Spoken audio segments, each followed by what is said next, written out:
back and go, should have done this, should have done that. They can't. So we might get a shot at them again next week. Bishop to Rook 9. Red Mountain win it.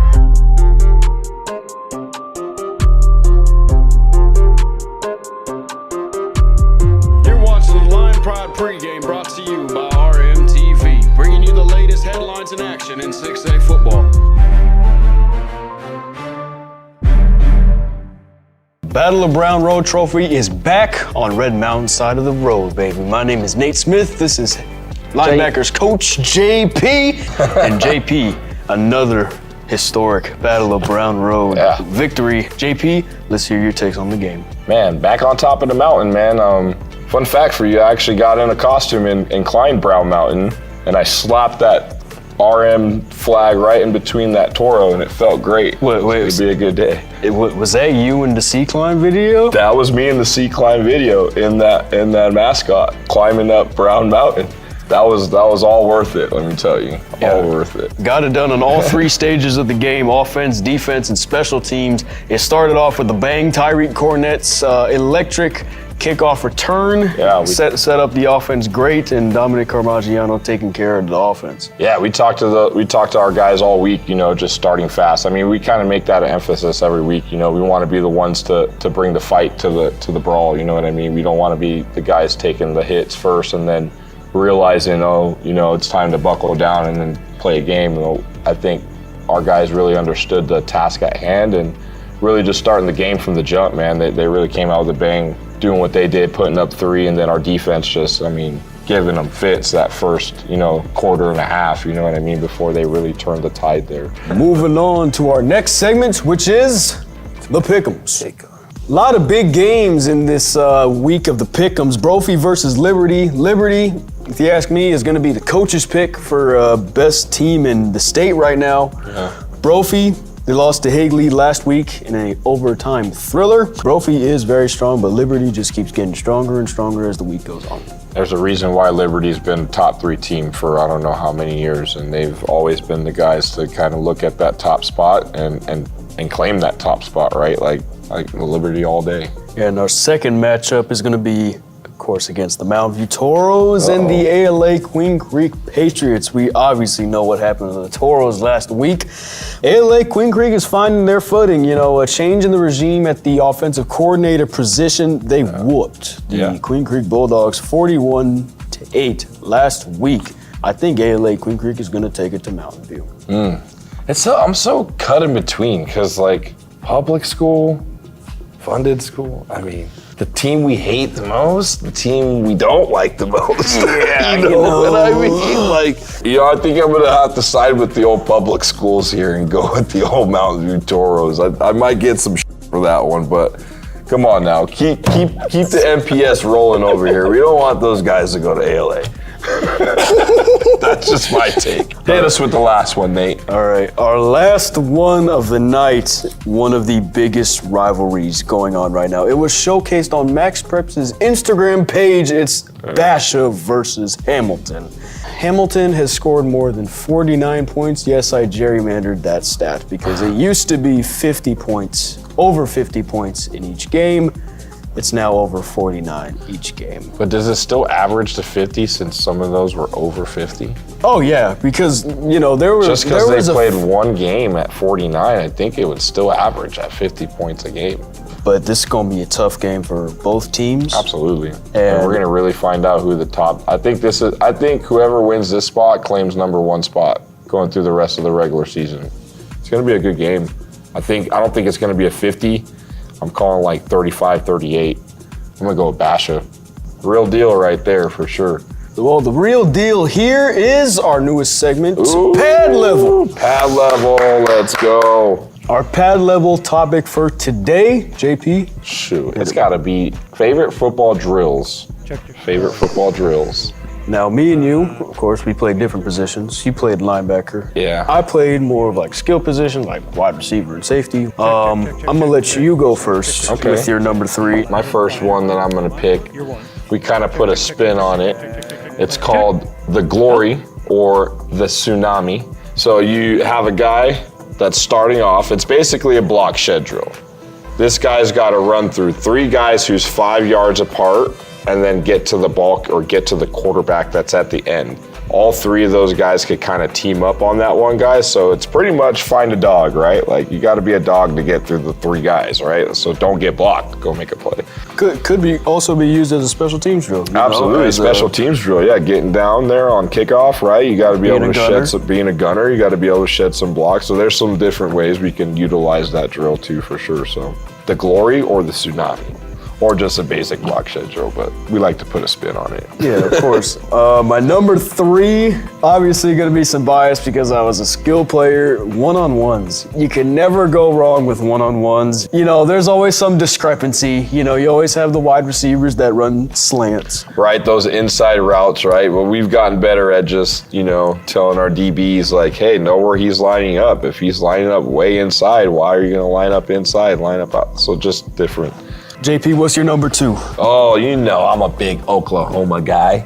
You know, we got to line up in the chutes, baby. Give me 5 yards apart with a blocker. Give me 2 blockers down low and a running back. Give me 2 D linemen and a linebacker or a safety. And let's keep that thing inside the 5-yard markers. And let's see who's got a little bit of a, you know, dog in them. You know, my first 2 drills are more of a contact related drill. So Oklahoma, definitely my second one. I agree, and my number 2 one is going to be, it's a softer drill. We're doing a little 180 here. Yeah. You see this a lot coming from the receivers, like in warm-ups, and just get the body loose, you know, warm up the hands, so to speak. It's going to be the pat and go. Ooh. Nice little over-the-shoulder action, okay? The pat and go. Pinkies inside, nothing too crazy. Makes good for YZ Blue photos, let me tell you, the old pat and go. That is true. The old YZ Blue, shout out Dan to YZ Blue Photography. JP, what's at number 1? You know, I did have board drill there. You know, I'm big, you know, just mano-y-mano, but I think I'm going to switch it up and I'm going to go the old 2-minute drill for gashers. To be able to see those kids kind of raise the bar, right, in a team effort, trying to bring out game-like play in practice, it always brings out a little bit of extra juice in the players, and I think I really enjoy that, you know. Yeah, 2 minutes for gashers. Yeah, I absolutely love that. My number 1, once again, your spin on it. You and Coach Ender's spin. It's going to be Midnight Madness. Let's go. Now, let me explain this for the people sitting at home. You have 2 guys. Just YouTube it. One is on their back, okay? No, both of them are on their back. Or they could be on their stomachs, you know? Right? And they're kind of about 3 yards apart. And then there's another set of guys, right, that are on their stomach, maybe like 2 yards off of each other. And then you have the ball carrier and the final guy who's going to make a tackle. And then both on the whistle, everybody gets up and they kind of meet in the middle. So you could kind of tell them box or spill or kind of different techniques that these guys are going to see each other at the point of contact. And then it just becomes a fit drill at the end, right, where the runner and tackler will end up meeting. This is another drill that you could probably see from anywhere from like 5U to 45U. So, 37U is quite the spin nowadays. I'm sure they're running that on the daily. Yeah, I think it was in your first pregame show appearance. You made it well known that 37U was the. I hit the 37U mark, huh? Hey, if I could play in it, I would. But I'm busted up these days, man. I'm like, the thought. I mean. My mind thinks I could, but my body definitely would tell me otherwise for sure. Yeah, you'll be okay, JP. Moving on to tonight's game against the Gilbert Tigers. I was taking my kids to the bonfire for homecoming week, right? They just did it last night, and my daughter comes up to me and she goes, "What's a bonfire?" You know, she's 5, you know, she doesn't know. I'm like, "Oh, it's what we do for homecoming, you know, we go and have a big old fire." And she goes, what are they putting on fire? I go, "Well, we're playing the Tigers this week, so they're burning a tiger." And so she starts crying and she's like, "They're burning a tiger?" And I'm like, "No, honey, it's a fake tiger." And she's like, "But I don't want them to kill the tiger." And I go, "But it's our homecoming week, like Lions have to beat the Tigers." And she goes, "Okay, Lions can win." It was the best conversation I've ever had with a 5-year-old girl, let me tell you. The Gilbert Tigers are 5A. It don't matter, 5A, 6A, or 2A. It doesn't matter. The goal is always the same. It's to win. And HOCO is tomorrow night. It's on Saturday. You got a lot of festivities during the week. going to be a few distractions. No distractions is the goal, at least with my linebacking group. There's no distractions. We want to win, but we want to dominate, right? Like if we're the team we think we are or we could.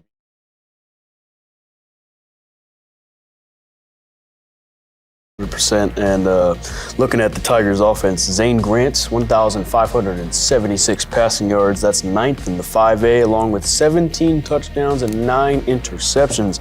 Jonathan Guy, their leading wide receiver, 18 touchdowns. That's 4th in 5A, spearheaded by a 3-headed back attack with Guy, Julian Mapalo, Marcus Ron Quiello. And as for the defense, wide receiver and defensive end, Jamin King, 4.5 sacks for him. He leads the team.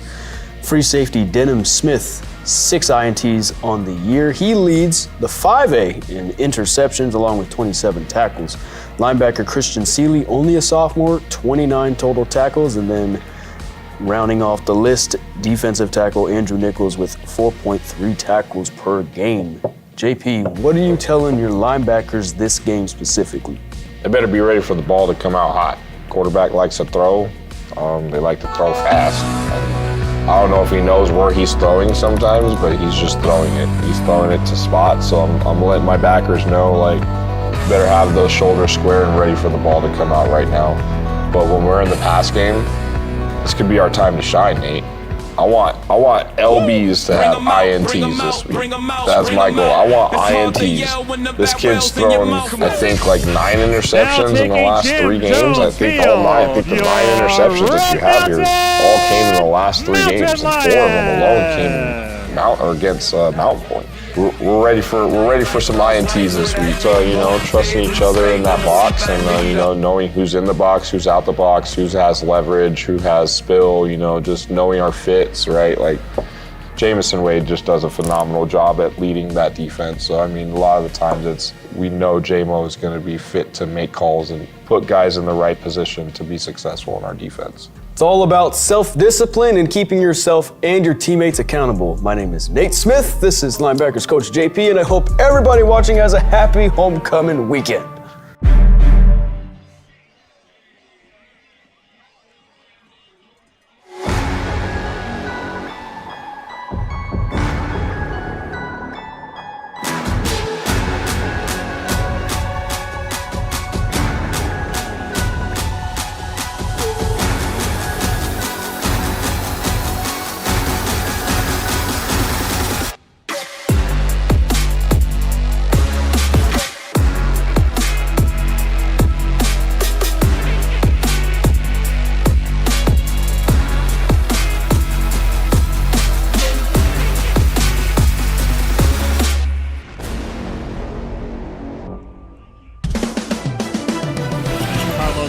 It was a legendary win just a week ago for the Red Mountain Lions in a rivalry game, the Battle of Brown Road against Mountain View, and tonight they look to defend Jim Jones Field on a homecoming matchup as the Gilbert Tigers head in to take on the Red Mountain Lions, the number 6 team in the state of Arizona. Alongside Nate Smith, I'm Zach Warhack. Welcome into the broadcast booth, everyone.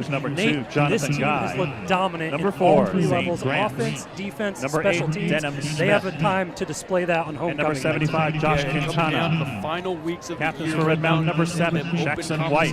But let's focus number about 13, Jameson Wade. 4-4. Number 58, Yaus Naunasay. And this team and number plays 7, ferocious. Josh Lee. Head coach Stefan is really just getting the message across with this team. Yeah, he's ready to rock and roll for Gilbert. And just a week ago, it was Red Mountain that spoiled Mountain View's homecoming. Tonight, Gilbert come in here to do the same thing to Red Mountain. What are they going to have to do to not let that happen? I think the important message here is just to not get complacent, not overlook the opponent, just play your brand of football, and Red Mountain needs to continue what they've been doing all year. Well, with the importance of the homecoming matchup, we have the 3rd member of our team down on the sideline, Rome Caney, to touch on all the importance of that matchup for this Red Mountain team. Red Mountain won the toss. They will defer to the second half. Gilbert elects to receive the opening kickoff. Red Mountain will defend the south goal in the first quarter. We welcome you again to today's game. Yeah, thanks, guys, and especially coming into this game, Red Mountain's had to play a homecoming game in each of the last 2 games.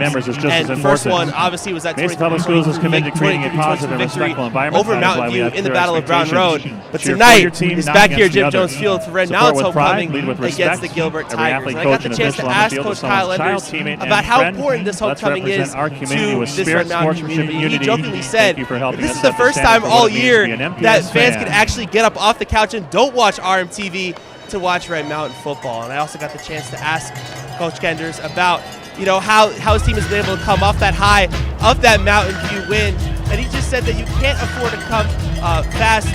Kicking off for the Mountain Lions, number 22, Chase Pitzer. It's really about getting these guys together and bringing them to success. And he learned something last week, too, about having a good week of practice can set this team up for success in the future. So should be a lot of fun, guys. We'll set it back up to you guys in the booth.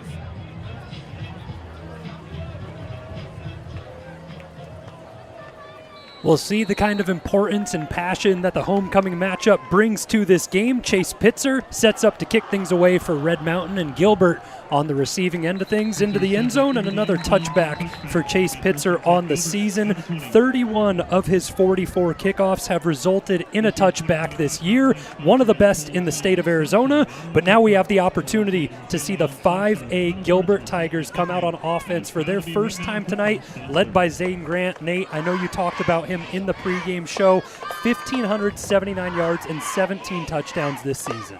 Yeah, Gilbert really needs to step up the play calling here against this Red Mountain defense, who's really been stout all year. And they got a weapon back in the secondary, that being Grady English in the safety position. And Red Mountain operating from a 3-safety look, it seems.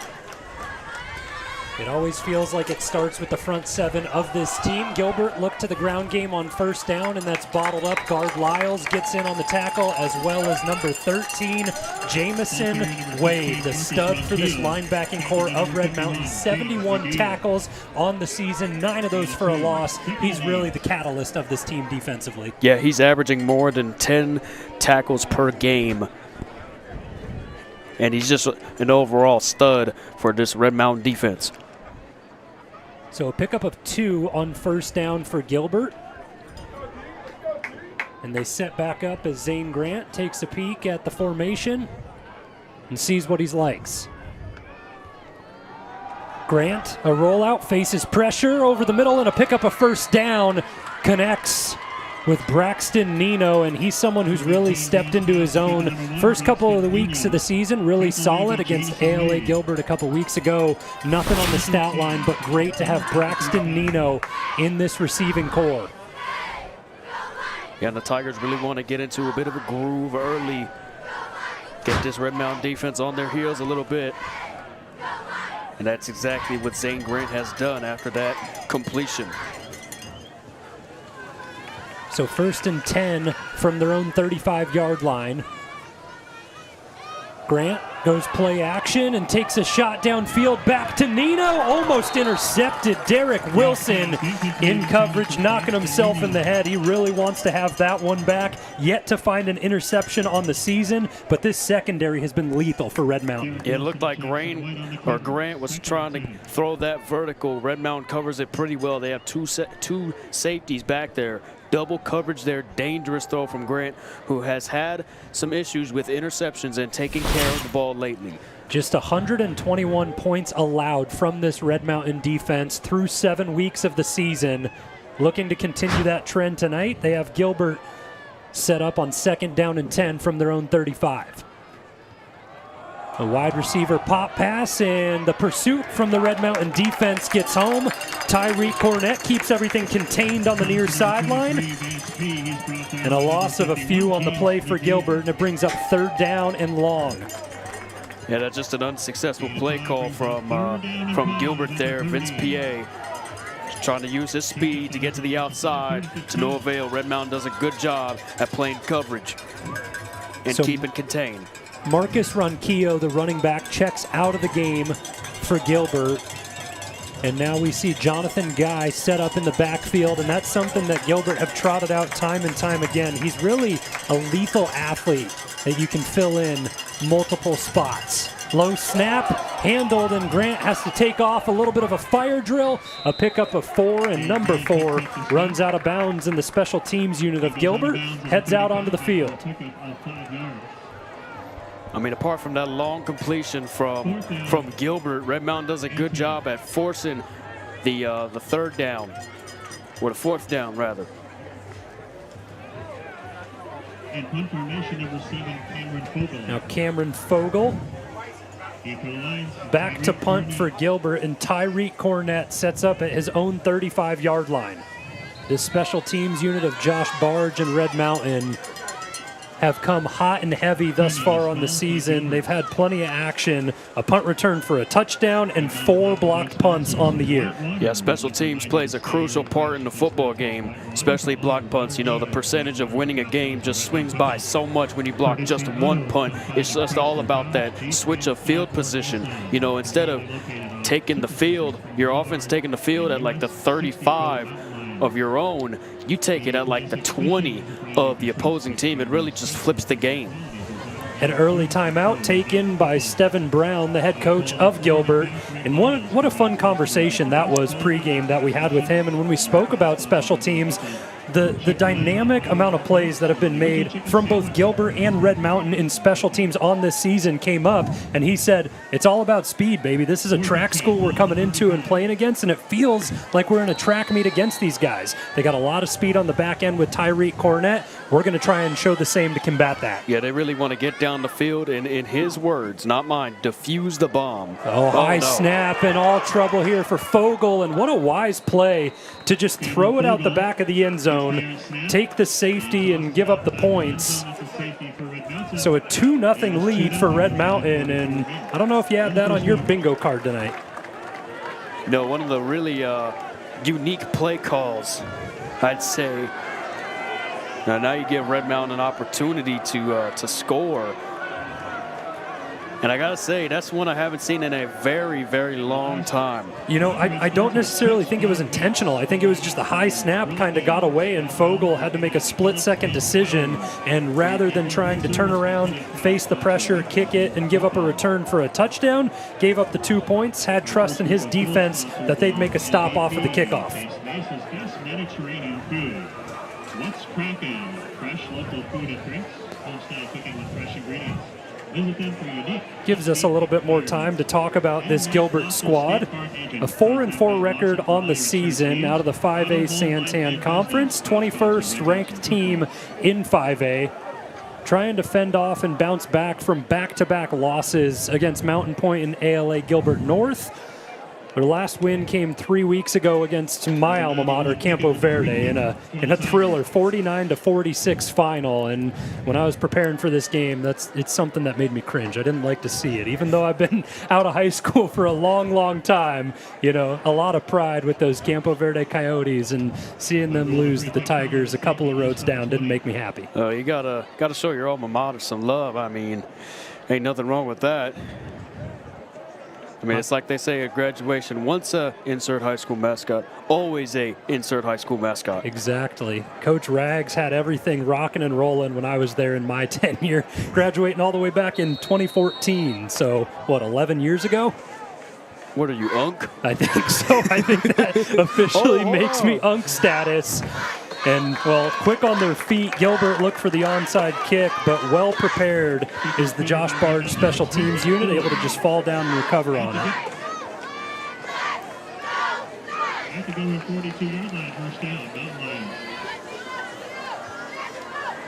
So while the punt was thrown back in through the end zone for a safety from Gilbert, they try to pull out all the stops with the onside kick, and now it just gives Dominic Carmigiano and this Red Mountain offense excellent field position at the 42-yard line of Gilbert.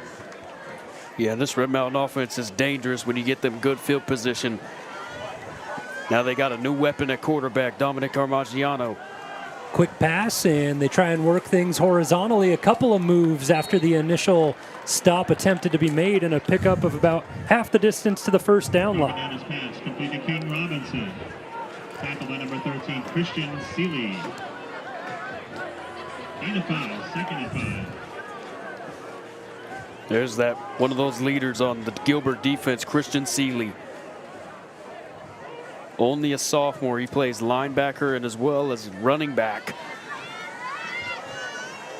Peevler into the game now to block, and a sprung run. Kai Jackson does it time and time again. Just doesn't want to go down all the way out towards the 11-yard line. The rushing attack of Red Mountain has been stellar the past couple of weeks, and Kai Jackson continues to run hard. I mean, just a huge gain from Kai Jackson. And like you said, time and time again, you just see it so much from Red Mountain. And give credit to the big guys up front, too. Kai Jackson carries, wrapped up by number 6, Jamin King. They go back to the ground there in red zone territory. Jamin King with the tackle, and he's one of those top edge rushers for this Gilbert team. 6.5 tackles for loss on the season.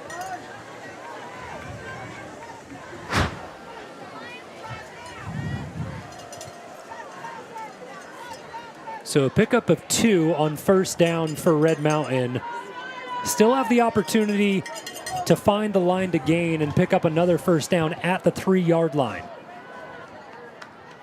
Jay Williams in motion. Carmigiano goes play action. Over the top, out towards the end zone, just out of the reaching arms. Unable to connect. Looking for King Robinson for the second time on this drive. I mean, that was just a beautiful ball from Carmigiano. Fortunately, he was unable to connect. Overall, just a beautiful play call. You're calling from the left hash. Little bootleg action, roll out to your right, use that field. Great strike. Carmigiano has been great with those touch passes and still gave Robinson an opportunity to go and get that one. 3rd and 8 now from the 10-yard line. Back to the ground. Kai Jackson bursting forward and brought down into the end zone. Another touchdown for Kai Jackson.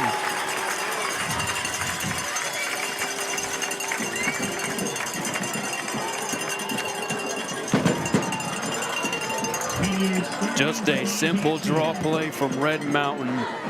Most touchdowns have came from draw plays for the Mountain Lions, and the run game just continues to beat and batter the opposition every chance it gets. Pitzer, the lefty, good snap, good hold. Fires through the extra point, and well, not a funky score line, but a funky way to get there. 9-0 off of a safety and a touchdown for Red Mountain, out on top early. Here we go, Josh Lee, number 70. He creates that big hole, and then Kai Jackson runs through it. Look at that.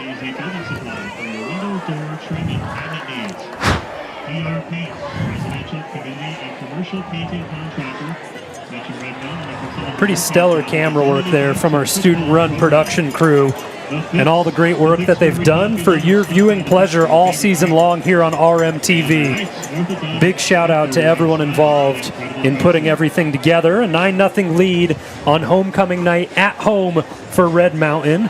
7:54 left in the first quarter, and Pitzer gets set up to kick off the second time tonight. Talked to head coach Kyle Enders about him in the pregame, and he just said, you don't realize how special it is to have a great kicker like Chase Pitzer. And it's not only the scoring that he does, right? He hits a 44-yarder last week against Mountain View to start the game, which was massive. But late in that game, he did it with a punt, had the opportunity to pin Mountain View deep. Also on these kickoffs, not giving an opportunity for teams to return. So you got to show your flowers to Chase Pitzer. Yeah, I mean, I think a kicker is a very underrated position. We talk about the importance of football positions. A kicker is a sneaky position. That's important. You know, when it comes down to the line, you're down by like 1, 2, or maybe 3 points, or it's tied. You can rely on your kicker to just get those chip shot points by any means necessary. The Red Mountain defense and special teams unit step up big on the opening drive of this game. Ultimately force the safety. And now the second drive tonight for Gilbert. They go with the handoff to Jonathan Guy. Tries to find the edge, fights for some extra yardage. And a gain of 3 on first down for Guy. Jonathan Guy on the carry and the tackle. Evans and Jamison Wade. I mean, Red Mountain is just reading that that wide receiver end around super well in the early parts of this game. Jonathan and Guy getting only 3.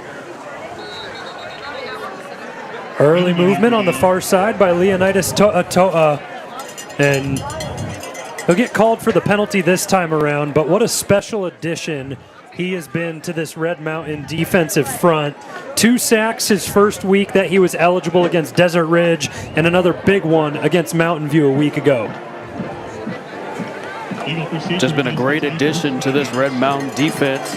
And they're going to say offsides on Gilbert. They're going to catch the left tackle for false start. How funny is that? After the penalty, if you look, To'a, number 48, heading back into the line. When he was called for the penalty, Kyle Enders took him out of the game, says, hey, mental mistake, over to the sideline. And when the call switches and it's an illegal procedure against Gilbert, he says, hey, you did your job. Get back in there, man. No time off. The game within the game. Marcus Ronquillo in the backfield with Zane Grant out of the pistol on 2nd down and 12 following the infraction. The handoff goes to Ronquillo, and he makes a cutback to get back out across the 20. To'a got a leg to make the initial stop on the play for the Red Mountain defense. Marcus Ronquillo on the carry, tripped up by number 48, Leonidas To'a. Gain of 5. 3rd down and 7 at the 23.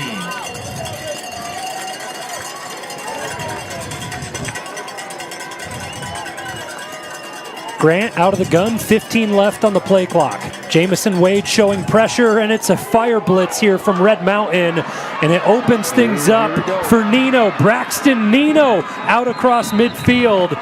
And that's what can happen, you know, when you pull out all the stops, run that quote-unquote engage 8 kind of blitz like that, it leaves that short area pass open, and Braxton Nino having a good night in the first quarter for Gilbert. Well, Red Mountain sent 6 guys on that one, and they all bit on the quarterback. They just run a simple screen pass to Braxton Nino, and he does the rest with his legs.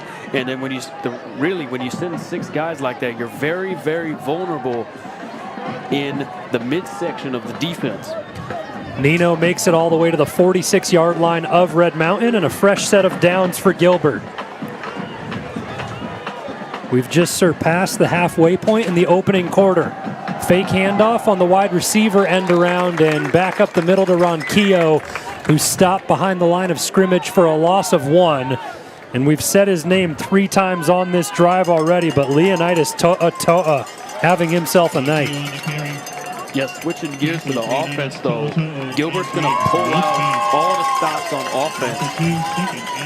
They really are. They want to play spoiler and ruin Red Mountain's homecoming party. Currently, Red Mountain nursing a 9-0 lead at Jim Jones Field. And an empty set look. Jonathan Guy sets up to take the snap. A little bit of that wildcat formation. Bounces to the outside, back towards the original line of scrimmage. And there's your plethora of linebackers. Jamison Wade, Cole Edmonds, and that kind of hybrid player, Jackson White, in on the stop. Yeah, he's really a hybrid player. He's playing safety and linebacker. It takes a lot of IQ to play 2 positions, especially when you're playing linebacker and safety. Dual responsibilities. Kind of a change in mindset. You got to know the coverages for both. And head coach and defensive coordinator for Red Mountain, Kyle Enders, has had nothing but praise for Jackson White, saying the kid deserves it. He's in the film room early and often every single day. Makes a huge interception against Mountain View at the goal line last week. Incomplete with Nino the target for Zane Grant. And now decision time for Steven Brown, whether he wants to send out the special teams unit around midfield, and it looks like that'll be the call. So they'll have their second opportunity to punt on the night. The previous one, Cameron Fogel, had the snap go over his head, just chucked it away into the end zone to take the safety, and those 2 points have contributed to this 9-0 score lead for Red Mountain. Well, if the snap goes over his head, he's got a lot more room, and he's not at the 10-yard line, 10 or 15-yard line. He's at the 40. So even if that, he's still got a long ways to throw it in the back of the end zone. It looks like he's just going to punt it here. Tyreek Cornett itching for an opportunity. He fields it at his own 15, tries to spin out of a tackle, and is bottled up by that Gilbert special teams unit. And the speed of that squad showing for Stephen Brown.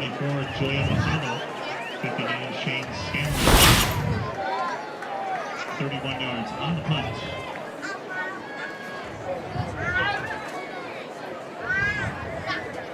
Just really good contain all the way around. Julian Mapalo able to be the first one in on the action and make the tackle for Gilbert.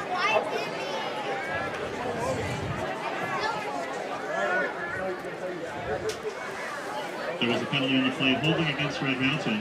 Well, Red Mountain's going to get called for the holding here. Don't know where it was. 10-yard penalty moves it back to the 12. It's probably far away from the play. You think of holding penalties, oftentimes they're not close to the action. Backs Red Mountain up to their own 12 to begin the second drive of the night.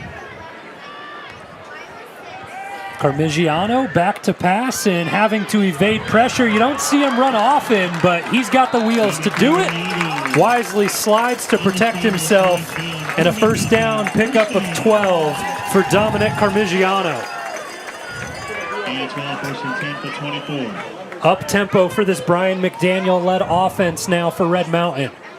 Back to the ground game, and Gilbert, good penetration to make the stop.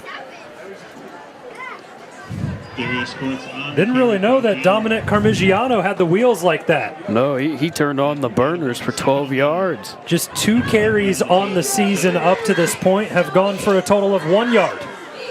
Make it 3 for 13.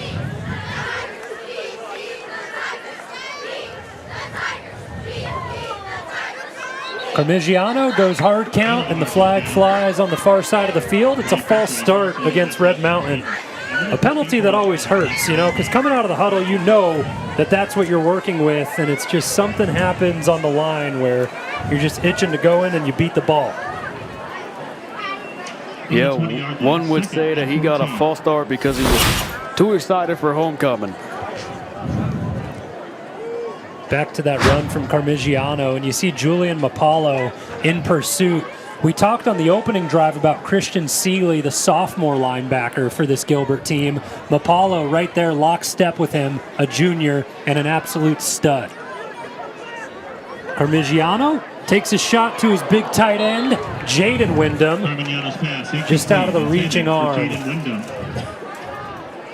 And that brings up 3rd down and 14 from the Red Mountain 20-yard line. So the Gilbert defense, they're holding strong. They've played 8 on the season to Red Mountain's 7 games, and they've allowed 267.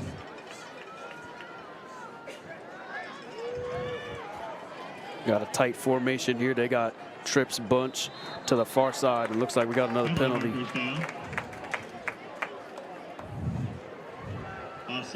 And this one goes against Gilbert. So they trade encroachment infractions, if you will. A false start called previously on Red Mountain during this drive, and they get a little bit of that yardage back with the offsides call against Gilbert.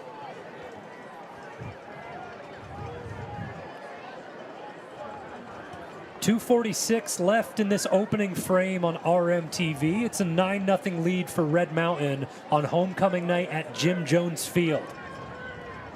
Carmigiano sends Wyndham in motion, faces pressure, and brought down. Owen Sherbeck. We've talked about 2 of the Gilbert linebackers. Make it the 3rd that gets home for the sack. Oh, man, and Sherbeck just goes in untouched. 4th and 19 from the 15. What a play. It was such a fun conversation that we had pregame with Gilbert head coach Stephen Brown, and he told us when Kyle Enders reached out to say, hey, you 5A guys want to come and play us? A lot of people had turned down Coach Enders and they didn't want to play Red Mountain. But what Stephen Brown told us in the pregame was, I'll tell you what, I'm a psychopath and I love to compete, I answered the call and said yes right away. His defense competing for him this time. I got to say, that's an all-time quote. One of the best we've ever gotten from interviewing a head coach. You just don't hear that kind of stuff anymore. You know, I hear that like, ooh, okay, this guy's different.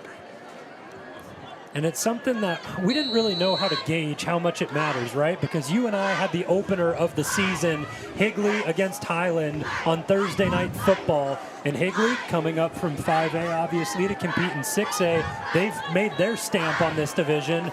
And Gilbert looking to do the same and play spoilers against Red Mountain. I mean, yeah, Gilbert and Higley and a few other teams, as a matter of fact, they are a 6A team. The AIA just put them at 5A. Oh, look at this. All bad news and negative yardage for Braxton Nino. They go with the wide receiver handoff, and, well, they were across midfield, and now they're back at their own 49-yard line. Loss of 7 on the play for Braxton Nino. And Toa, first one in to make the stop and hold him up.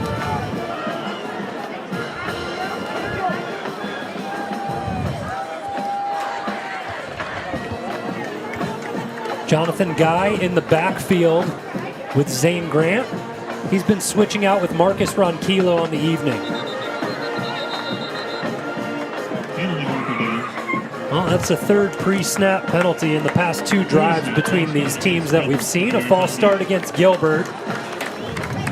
And after the loss of 7 on first down, well, they'll march back 5 more. Take a look at that defensive line for Red Mountain. You get Lysander and Leonidas Toa, the 2 big ones to highlight for this team, and they're here to stay. They'll be playing together at least 1 more year, as Leonidas will be a senior next season. Hand off to Guy, and he gets a lot of that original yardage back off of the loss. Still makes it 3rd down and long, but Gilbert heading in the right direction.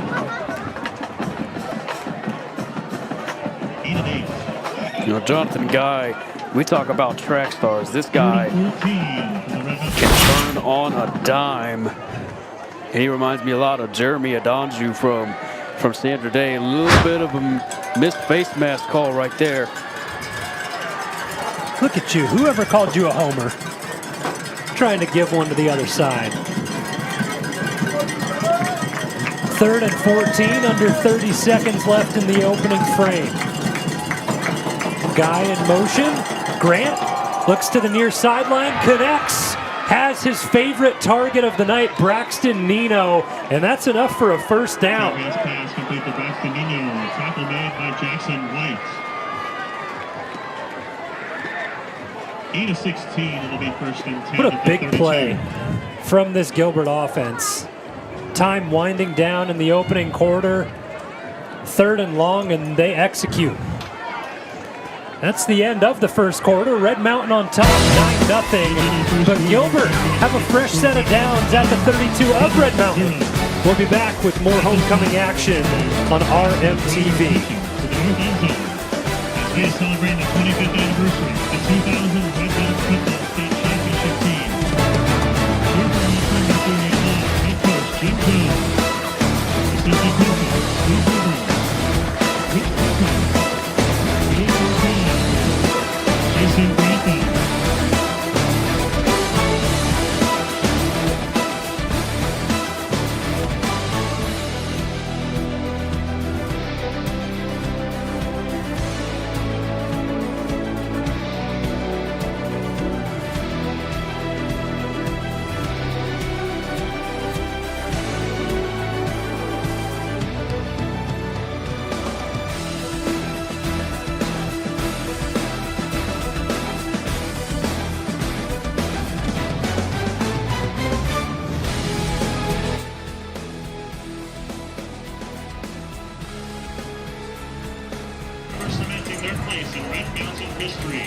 A great job by the Red Mountain faculty tonight to set all these special events up for homecoming.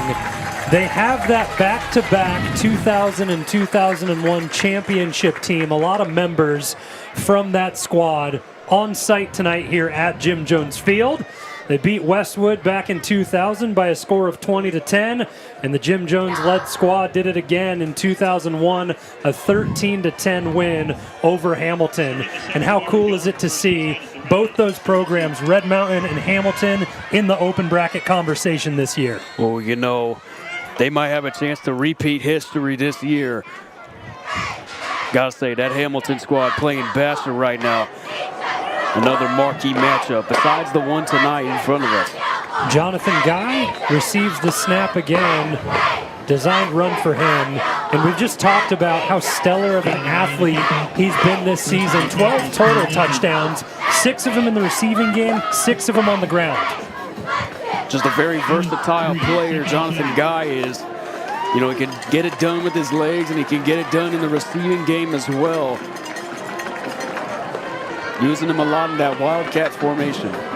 Takes it again here, follows the block of Ronquillo towards his own sideline, and a flag flies in late from the backside of the play. Our referee, Philip Way, threw that one, and that's typically in the vicinity of a hold. Well, you know, it happens a lot on those outside zone plays. You know, you're trying to stretch the field and you don't want the linebacker to go that way, so you decide to hold him a little too long. You're holding, and all of a sudden you see some yellow laundry on the field. How much of that is a testament to the pressure of this Red Mountain defensive front and what they create? You know, I think it's every defensive line's dream, and maybe some of the you know, maybe a little bit of the linebacking core in the secondary is always to draw holding penalties, regardless of who's blocking you. That's really something they really strive in that defensive line group. The penalty backs Gilbert up to the 39-yard line and makes it 2nd down and 17 with 11:14 and ticking left in the second quarter. Alongside Nate Smith, I'm Zach Warhack. And Jonathan Guy continues to stay in at the quote-unquote running back / quarterback wildcat position. Grant takes the snap this time, looks downfield, nearly intercepted. Looking for Jamin King. And that's the second opportunity that this Red Mountain secondary has had for an interception tonight, and both of them have been Derek Wilson.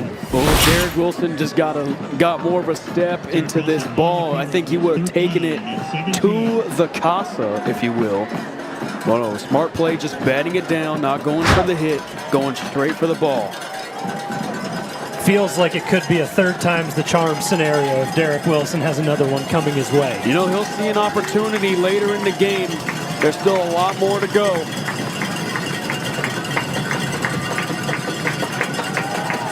Grant sets up the screen, and that's intercepted. Back-to-back weeks, Jackson White has a pick. Well, I mean, JP said it in the pregame. He wants his linebackers to get interceptions, and he reads the screen absolutely perfect. We do have to double-check if he's playing either safety or linebacker. We'll see it on the replay. But Jackson White, back-to-back games with an INT. You love to see it. What a senior campaign for this kid. 40 tackles coming into the game tonight.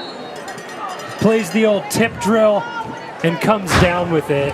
A monumental interception against Mountain View a week ago at the goal line, and another big one tonight. Can't confirm he was playing linebacker.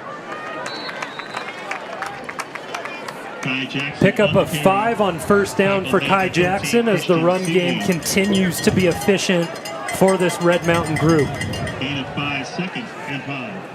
You feel the energy just building and building on the home side. Crowd into it, a blackout in the student section. We've already seen the 9 push-ups up on the board from the early touchdown that Kai Jackson punched in. Carmigiano keeps, and look at him using his legs for the second time tonight. Brought down by Jamin King, and Carmigiano kind of got caught in between the slide and the takedown. 4 yards on the play, brings up 3rd and 1. Ball on 35. Well, here's a situation where that read option comes into play. You're 3rd and 1. You're in a heavy set, which defensive coordinators signal run. They pound the rock with Kai Jackson. Drags a couple Gilbert defenders along with him. Julian Mapalo had the legs wrapped up of Kai Jackson, able to bring him down around midfield. Tackled by number 8, Dannon Smith. Gain of 6. 1st and 10 at the Gilbert 49.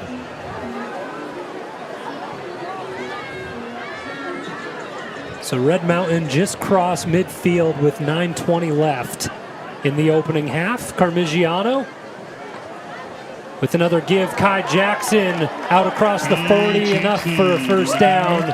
And something about Kai Jackson is he's just an aggressive runner. He's always going to fall forward when he's taken down. I mean, the lower man always wins, and it seems like Kai Jackson's shoulder pads are lower than everybody else's on that field. Well, there was a 38-yard touchdown reception to Arian Wyndham a week ago. Red Mountain set up at the 36. They continue to stay on the ground, and Jackson's loose. Not through the air, but on the ground. Kai Jackson for the 2nd time tonight.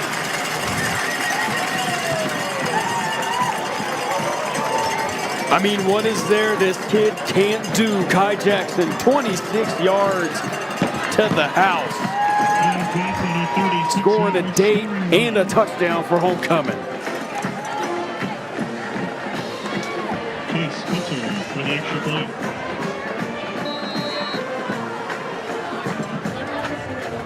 Well, this is going to be shaping up to be a 3rd straight game of over 100 yards for Kai Jackson.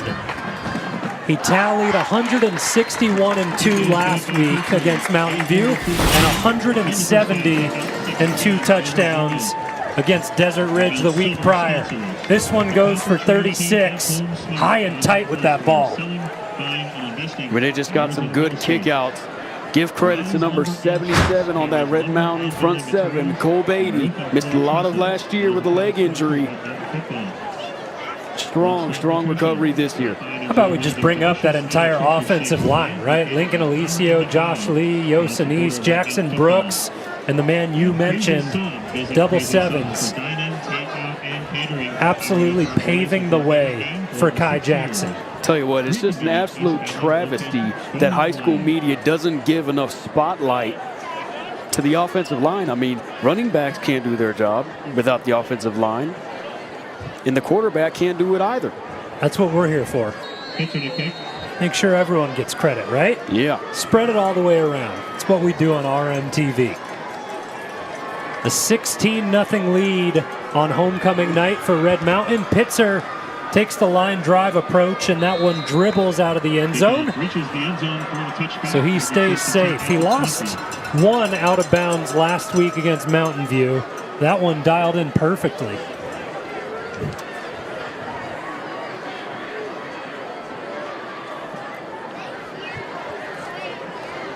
I mean, just a great turnout from the student section. I mean, they are full up to halfway on the bleachers. No lack of enthusiasm from the home crowd at Jim Jones Field.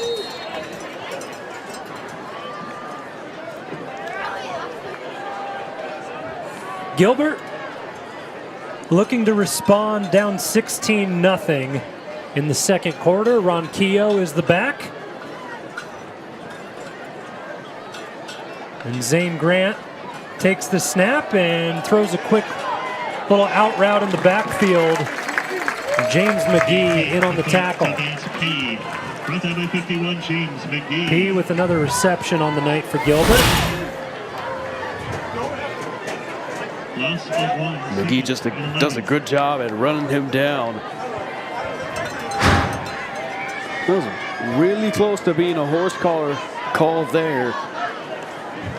I think he got more of the shoulder pad. Preston Vieira got out there, wasn't able to establish the block on James McGee. And that's how that play results in a loss of 1 for Gilbert. Quick pass to the outside, and Denham Smith with the reception out across the 25. Officials spot him 2 yards shy of the line to gain at the 28-yard line. Pass complete to Denham Smith. Tackled by Jamison Wade. You know, we talked about it when we were on the field pregame, Nate, that this Gilbert team being a 5A squad, a smaller roster, and that kind of forces your hand to make your best athletes play both ways. Denham Smith, one of those guys, stellar in the receiving game as well as a free safety for this Gilbert team. Yeah, just small. It's a numbers game in terms of how many bodies you have. Just really small depth. Jamison Wade with a suplex on the tackle. Would not want to get in the ring with him. Matt, whatever you want to call it. I mean, look at this. Pure strength out of Jamison Wade. 2 points, takedown. I'd have broken 4 bones if that was me. Another punt from Fogel upcoming. Tyreek Cornett wasn't able to get open in the return game with the holding penalty the last time he had an opportunity. This one, a high, short kick out at the 49, and Cornett has the guts to take it. Cuts back across the middle of the field. Brought down around the 30, and that sets up great field position for the Red Mountain offense on their 4th drive of the night. 27 yards on the punt.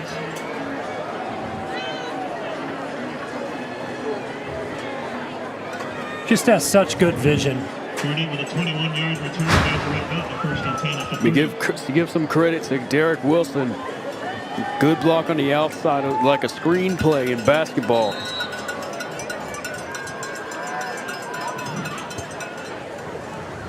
First down from the Gilbert 30. Carmigiano looks to go through the air early in this drive, and a quick pass over the middle connects with Jay Williams.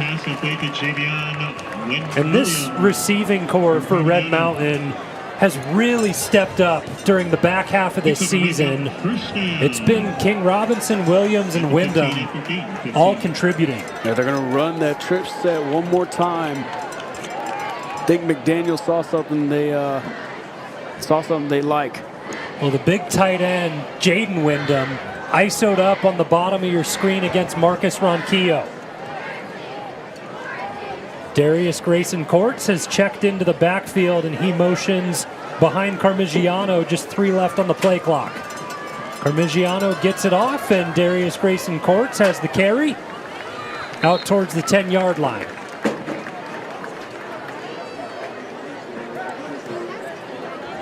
Kind of that two-headed monster backfield for Red Mountain, and they've both gotten their work in the past couple games.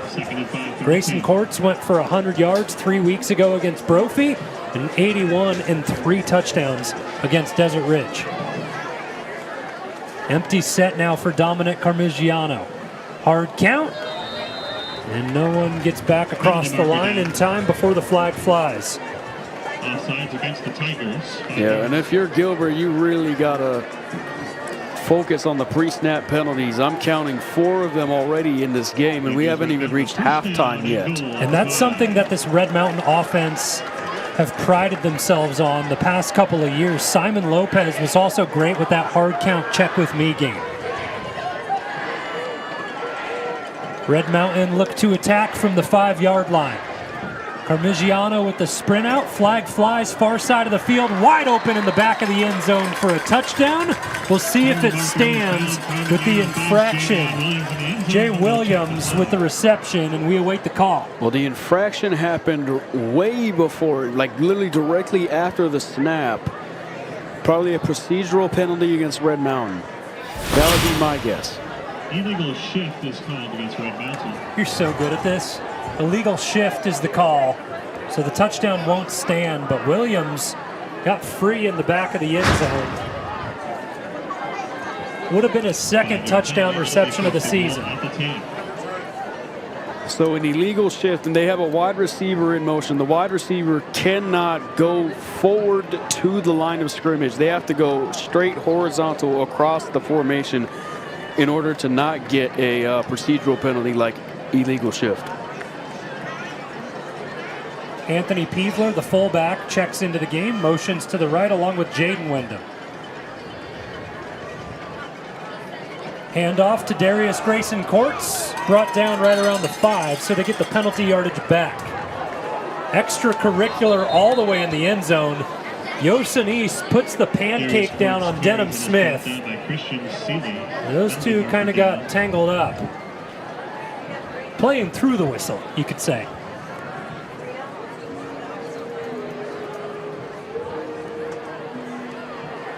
Yeah, the personal foul goes against Yosanese as he lays down the pancake on Denham Smith. Extra serious.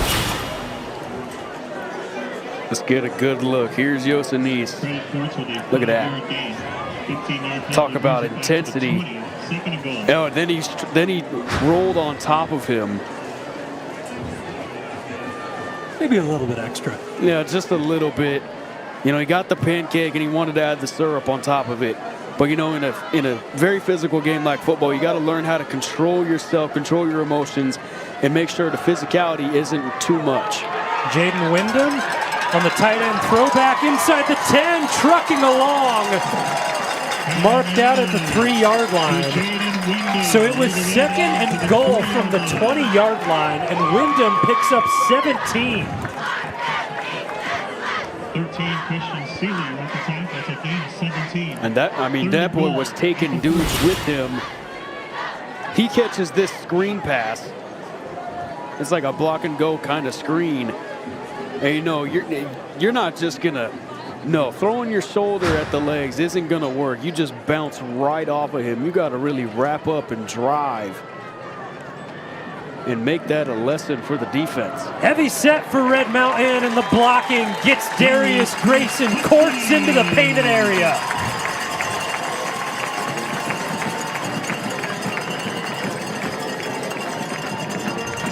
Make that 3 touchdowns for the Red Mountain RBs. Fireworks on the field and fireworks a couple seats down. And what is there that this Red Mountain team lacks? Right now, nothing. Up 22-0. And what do you think running backs coach Sean Reedy is thinking about his unit right now? Nothing but positivity through and through? Nothing but positivity, good vibes. And Josh Lee, he got himself a pancake in the back of the end zone too. Right over here. Well, this will be a good pit right there. So Yosanese got a pancake, got called back for the personal foul. Josh Lee gets the other one.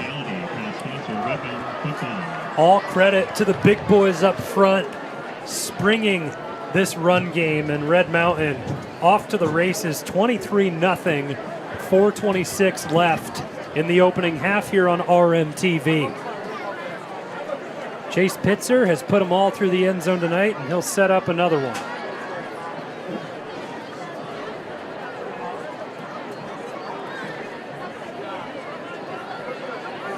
Chase Pitzer to kick off.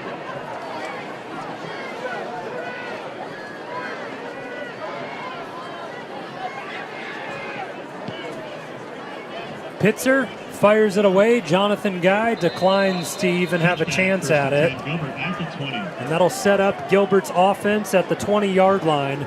And we'll see what they can get going with Zane Grant and company. He's been throwing the ball well. Him, Jonathan Guy, and Braxton Nino have been connecting time and time again throughout tonight, but it's just like they stall when they get out towards midfield. Well, Gilbert, they're competitive, man. I mean, they're in this game. They just really need to get over the hump at just finishing drives and just putting them together. They're in a great position to succeed. The offense just needs to come together as a unit, make plays when it matters the most. They got Red Mountain's defense on their heels a little bit. So let's see what adjustments they've made so far. I think two big factors of that are that they are without Landon Pedersen, one of their star senior wide receivers, as well as Aiden Beauchamp, a great tight end for this unit. So that slows you down a little bit in the operation.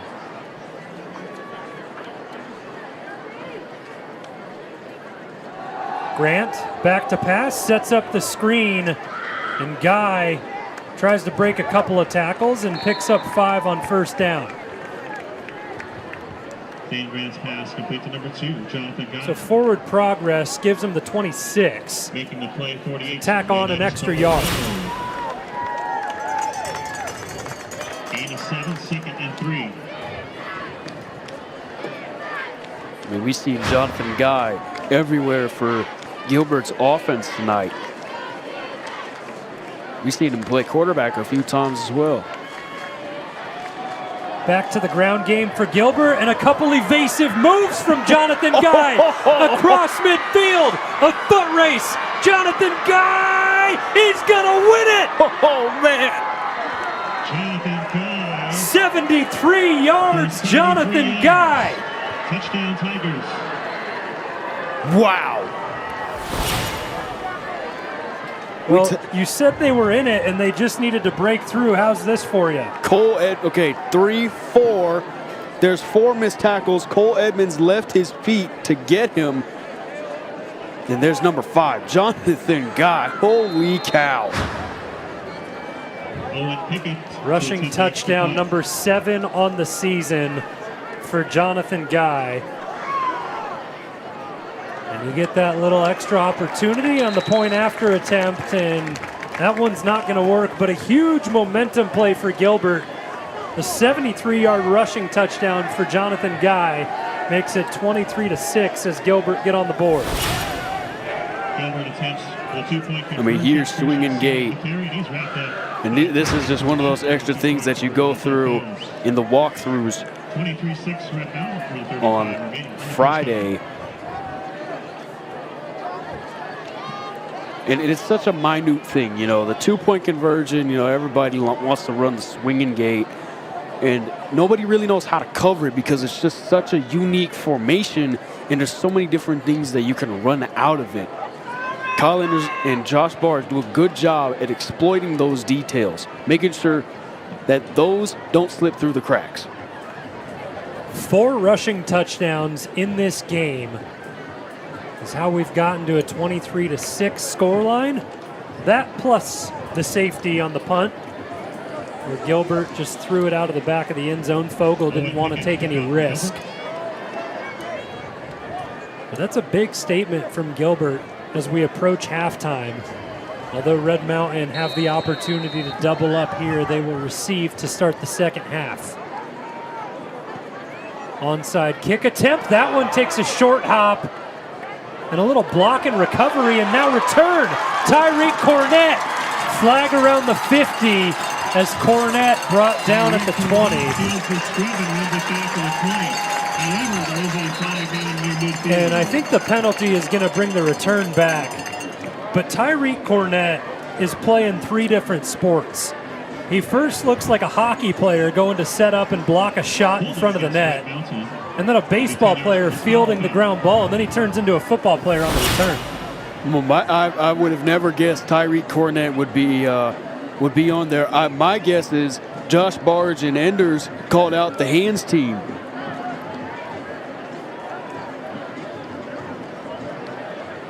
Well, Cornett safely recovers the kick, but all of the yardage on the return will be negated.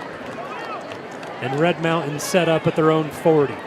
Red Mountain will start from their own 40, first and 10. We've had a lot of action in this game tonight. Some weird things going on. We had the punter Fogel for Gilbert just sling a ball out the back of the end zone and take a safety on the opening drive. And then here, a wild onside kick that results in Tyreek Cornett corralling it, picking up some yardage on the return, and then the penalty flag flies. Dominic Carmigiano, well, he hasn't had to do a lot tonight. Ran it a couple of times, but his running backs have been taking over. Swings it out to Arian Wyndham on first down. Pickup of 6. I mean, just an easy throw from Carmigiano to Arian Wyndham. Just a 6-yard curl. Nothing too crazy. It's the access throw. If it's open, you take it. If the defender gives you 10 yards in front of your wide receiver, you take it 100%. Strong tackle made by Julian Mapalo on second down. And that brings up 3rd and 2. Red Mountain working a little bit more up-tempo to get back to the line. Trips to the bottom of the screen, 5 wide for Red Mountain.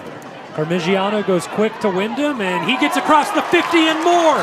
Wyndham pushed out of bounds near the 25 by Julian Mapalo. But this has been the dominant Parmigiano and Arian Wyndham drive.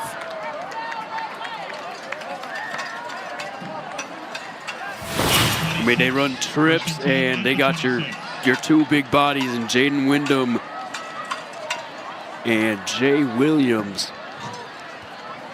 They're just good. That's what they teach you. Good blocking, no kill shots, and Arian Wyndham just goes right up the middle. Back to the ground game. Kai Jackson sets up a block on the outside. He follows Lincoln Alicio. Gets out to the 21-yard line. Second and 5 at the 21. This run scheme has developed more and more throughout the season. And it wasn't an area of this offense we thought that Red Mountain would rely on with all the injuries to the backfield early on. Parmigiano throws it wide, switches the entire field. Reception made by King Robinson, and another first down for Red Mountain.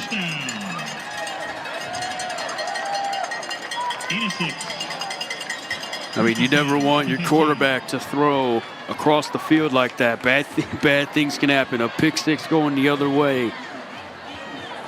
I was surprised I didn't see a Gilbert defender, make a play or jump in front of it. Parmigiano rolls and floats one wide open. King Robinson. First passing touchdown of the night for Red Mountain, and it's as free as it gets.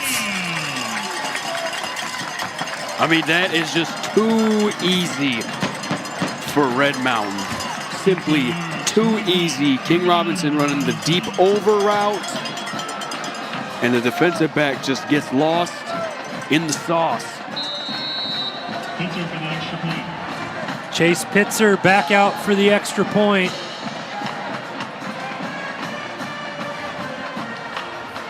$28 of 29 for the season, make it 29 for 30. A minute 17 left in the opening half. Red Mountain on top 30-6. Yeah, there's nobody within 15 yards of King Robinson. I mean, it's just like practice, apparently. Costa Oil. Visit Costa Oil for your 10-minute oil change. No appointment necessary. Really a statement being made by Red Mountain. When we spoke with head coach Kyle Enders in the pregame about this game, this is something that he said where good teams don't come out flat, right? A lot of people expect us to dominate this game because it's a 5A opponent, but you still have to get up and motivate yourself for these games where you're supposed to, quote-unquote, win it. I mean, yeah, it's really just like any other game, right? I mean, it doesn't matter if you're playing Gilbert, you're playing Liberty, you're Brophy, you're playing Hayden. I mean, the goal is always the same. You want to motivate, you want to get better, not only as a player, as a student, or as a leader, or just as a person, period. Another touchback for Pitzer as Gilbert take over following that big 73-yard rushing touchdown from Jonathan Guy. And they'll see if they can tap in to that offensive production as the opening half is coming to a close. Gilbert still have 2 timeouts to work with, a minute 17 on the clock. But they'd really like to put some points on the board as they're kicking away to Red Mountain to begin the second half.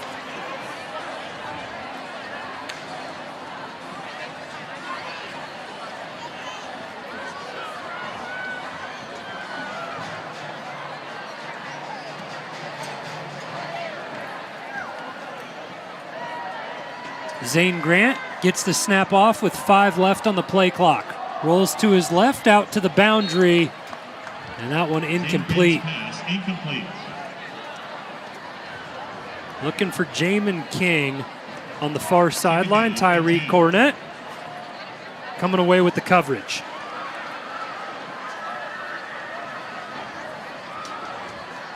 Zane Grant really been a great developmental project for this team. Played last season, only threw 93 passes, 569 yards, 4 touchdowns. And this season, we kind of talked about it in the pregame, he's just exploded at the 5A level. 1,579 yards and 17 touchdowns coming into tonight. Yeah, he's having himself a year.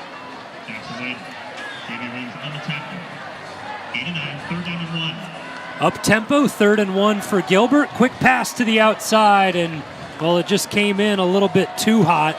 The second time he's looked for Jamin King on this drive. They haven't been able to connect, and decision time now. Red Mountain still have all 3 timeouts, and 51.1 ticks are left on the clock on the scoreboard here at Jim Jones Field.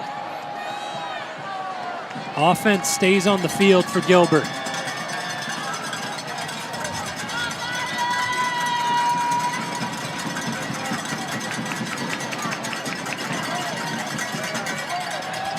Go back to the ground, and the handoff is stuffed short of the line to gain, back to the line of scrimmage. The Red Mountain front 7 stays strong, and it's a turnover on downs. Well, they do a good job at stopping Jonathan Guy.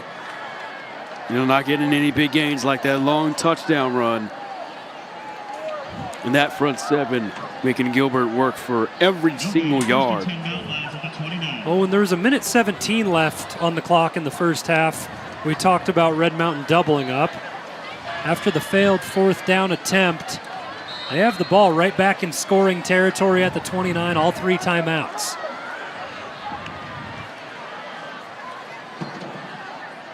Carmigiano, check with me, back to the sideline.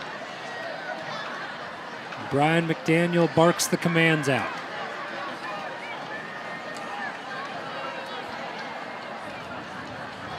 Carmigiano looking to take another shot. Wyndham got it!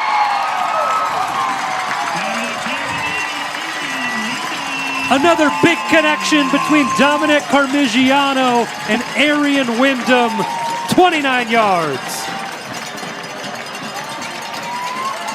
Oh my goodness. Arian Wyndham sells the inside route. I mean, it's just no words to describe how beautiful the route, the ball, the execution. And that is a prime example of a blur ball. Uh-oh. What do we got on the near sideline with the celebration? We got the offense, the wide receiving core, looking to get the student section fired up.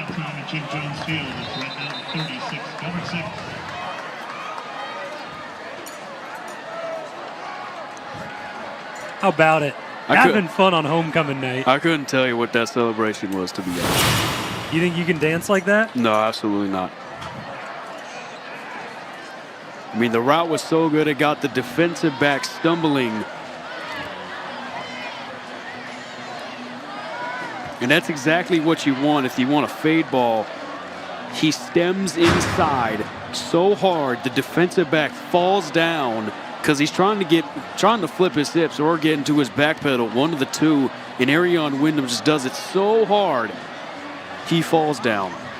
3 straight games with a touchdown for Arian Wyndham.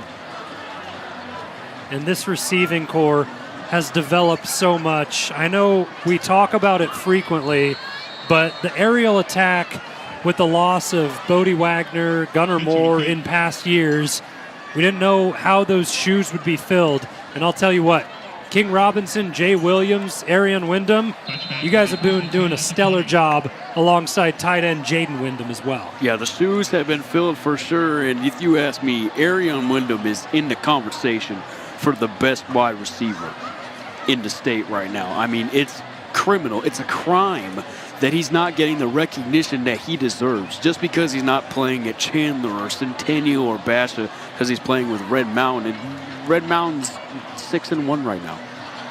It's a shame. People need to start talking about Arian Wyndham a lot more. I think that the spotlight is going to fall more and more on this team through the final 3 weeks of the season here tonight. And then we know the big ones. We have Thursday night football next week on the road at Highland, and then they finish at home against Queen Creek. Queen Creek game a big one for sure, knowing that they put an end to Red Mountain's unbeaten streak last year. So everybody that is wearing black in the stands and on the field is going to have some fight for that game. And it's senior night. Yep. And you know Tate Reynolds and company loved playing spoiler to this Red Mountain squad a year ago. Things change. Well-coached program, everyone executing on all levels. Just 10 seconds left in the first half. Gilbert looked to run one final play. Keep it on the ground and not much room to work with. So the Red Mountain defense stands strong at the end of the half and a dominant first half for this squad. Homecoming night, a 36-6 lead at Jim Jones Field. Red Mountain on top.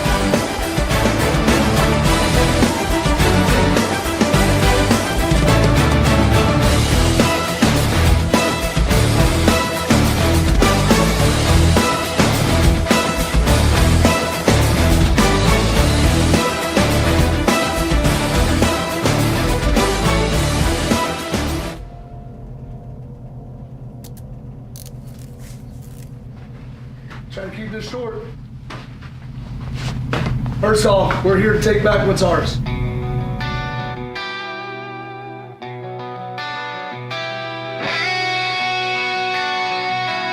walk into their house and I'm gonna take our shit back.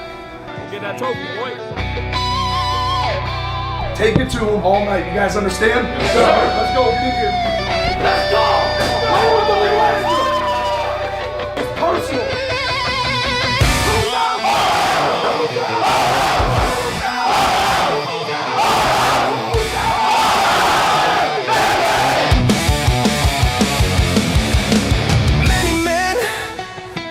Nate, it just means more. Homecoming night for Mountain View. Red Mountain trying to come in and play spoilers. And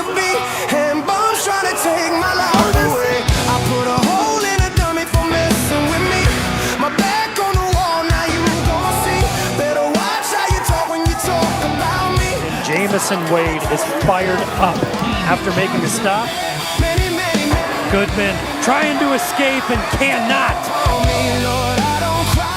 First and 10 for Red Mountain from the 40, and the give is to Jackson, and he bounces outside. We saw him explode for a long one last week. Can he win the race to the end zone? He's in! 60 yards, Kai Jackson!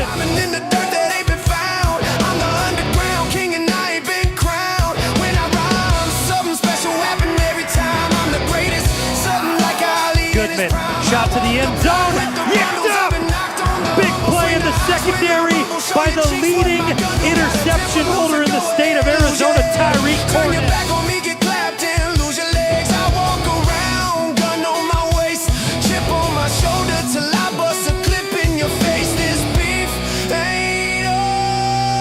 Parmigiano, shot to the end zone, got it! Arian Wyndham, 38 yards!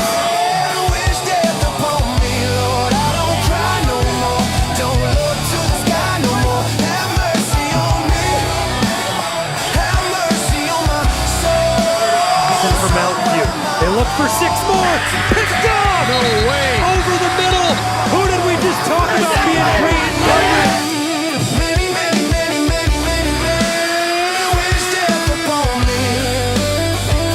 What a catch by Wyndham on the near sideline. Jackson with another carry met, fighting for the goal line and gets through.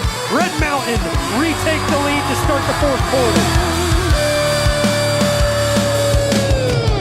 So 3 seconds left in the Battle of Brown Road.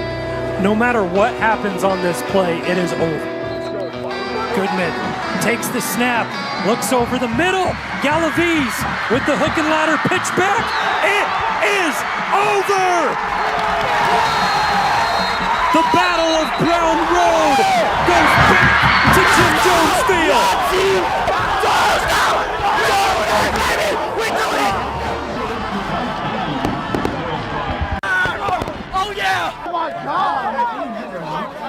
No, don't never say you don't gotta prepare for us. We here. We here. Tore down. We here. We average though. We average though.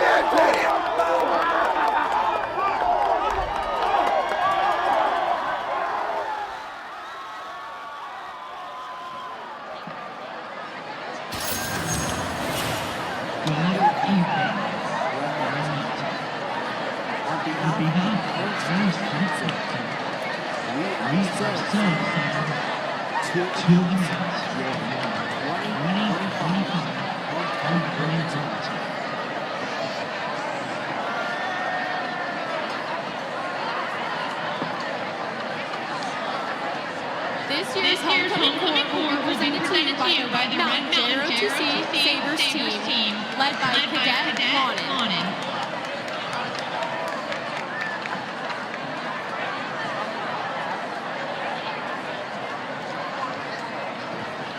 Freshmen Ward and Lady, Tyler Alexander and Alexandra Brimhall.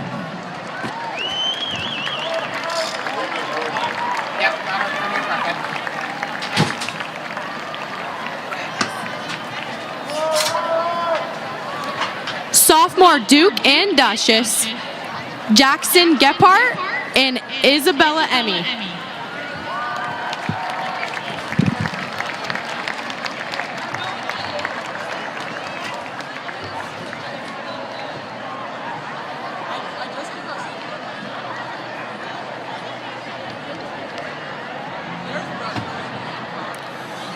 Junior Prince and Princess, Connor Travis and Brooklyn Anaya.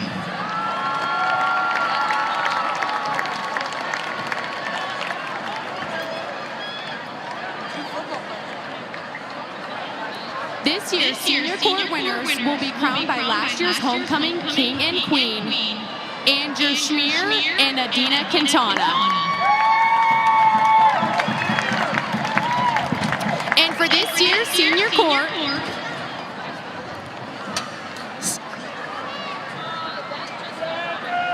Samuel Black. One of Sam's favorite high school memories is the student section at football games. His advice to underclassmen is to enjoy your high school experience. It really isn't that bad. Samuel Black, everyone.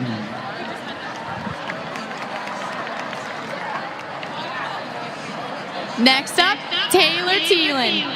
While at Red Mountain, Taylor participated in indoor and beach volleyball and guitar. Her favorite high school memory was beating Mountain View in beach volleyball last season. After losing the first set, they came back and won the next 2 sets. They earned our school's first ever beach regionals banner. Her advice to underclassmen is to put yourself out there, join clubs, try sports, and talk to new people. And don't forget to be yourself. Taylor Thielen, everyone.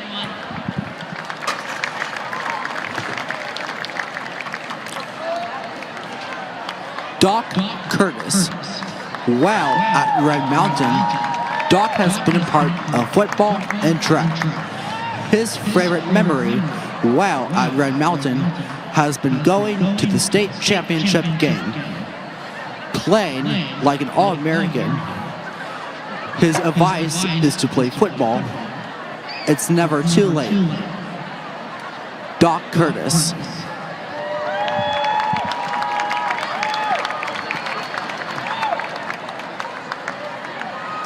The next senior royalty nominee is Cadence McCandless. She has been involved in flag football at Red Mountain, and her favorite Red Mountain memory is going to state championship for flag football with her team. Her advice is to keep her families and studies a priority and never give up anything. Always work harder than you did yesterday. Cadence McCandless.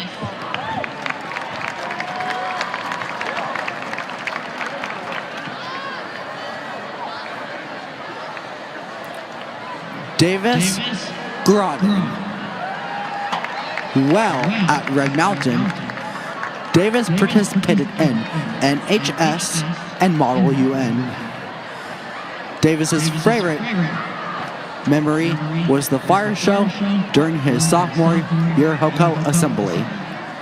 Some advice from Davis is, don't let standards change who you want to be. Davis Groton.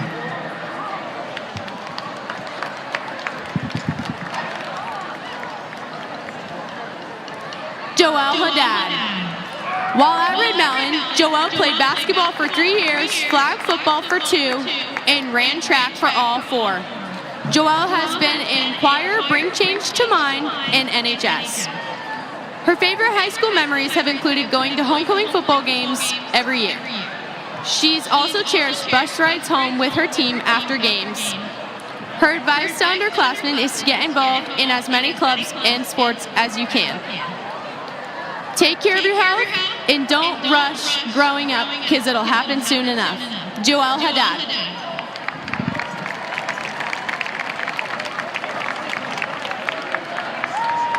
Jackson White. Well, at Red Mountain, Jackson has been on football and track. His favorite memory was beating Mountain View last week. His advice to underclassmen is, don't care what people think of you. Jackson White.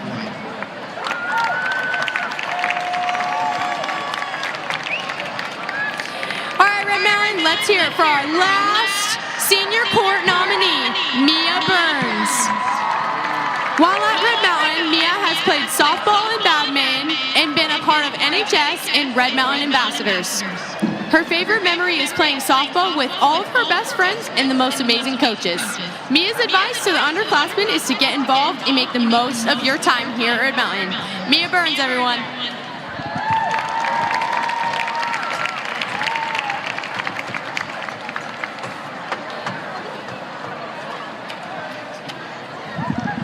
And now, for this year's homecoming royalty winners,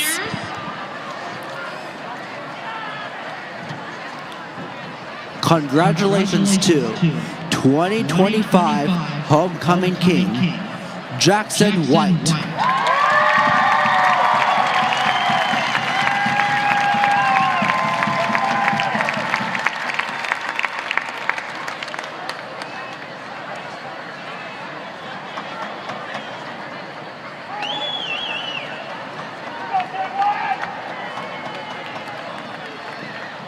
and for your 2025 Homecoming Queen, can we get a drum roll? Mia Burns!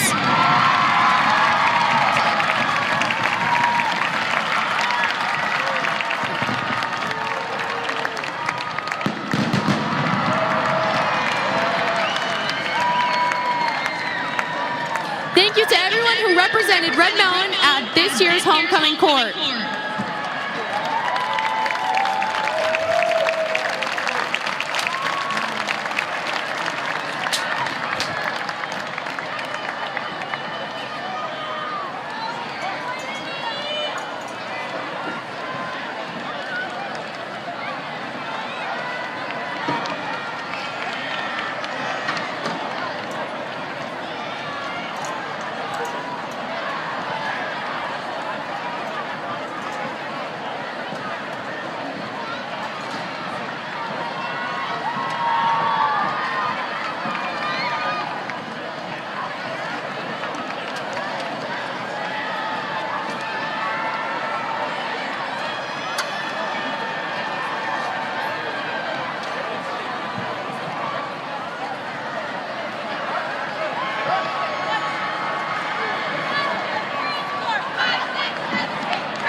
And now taking the field, Red Mountains, Varsity, cheer. Word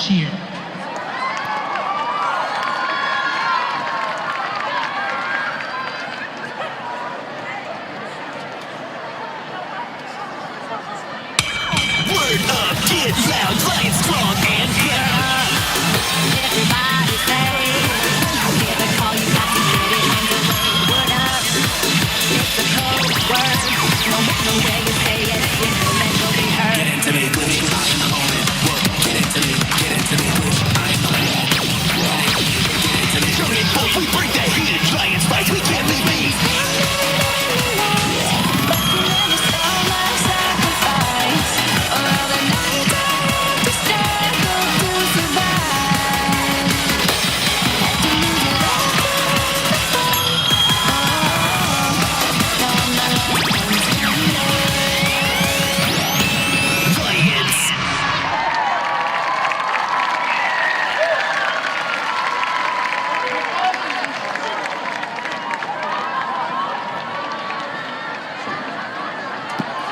And now taking the field is Varsity Palm.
Give it up for your Varsity Palm and Cheer team.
On behalf of all of the Red Mountain Link crew, we would like to say thank you to all the participants in our 2025 Homecoming Parade. Yeah, thanks, guys. Here with Coach Kyle Skylanders. And, Coach, I feel like every time I come to a home game here, it's that rushing attack that really gets the job done in the first half. What has it been about this group that's been impactful? Yeah, I mean, we have 3 guys on our offensive line that have started the past 3 years. So it's like we're going to lean on them. So you always got to be able to establish the run, and that's what opens things up. And when you can establish like we did in the first half, you get the scoreboard the way it is. How are you guys going to try and keep this rolling into the second half? Same thing, just fix some things, clean it up. Regardless of who gets in the game, we don't want any letdowns on both sides of the ball, and just continue playing a clean second half. Awesome. Thanks so much, Coach. Go have fun today. Appreciate it. Thanks a lot. All right, guys, back to you. Thanks, Rome. A big 36-6 lead for Red Mountain at home on homecoming night. And I know we're typically talking pad level at this time, Nate and I, figuring out how I can win the contest of my top 3 of whatever the topic of the week is. We got more important things to get to. Before we even get to the updates of scores around the state of Arizona, not only an interception tonight for the guy himself, Jackson White, homecoming king. for the Red Mountain squad. Yeah, he's a double crown winner. Might be a triple crown if he picks up MVP of the game. But yeah, the last 2 Homecoming Kings active Red Mountain football participants. So getting it done on and off the field. Well, and we saw Andrew Schmier back here to help crown stuff tonight.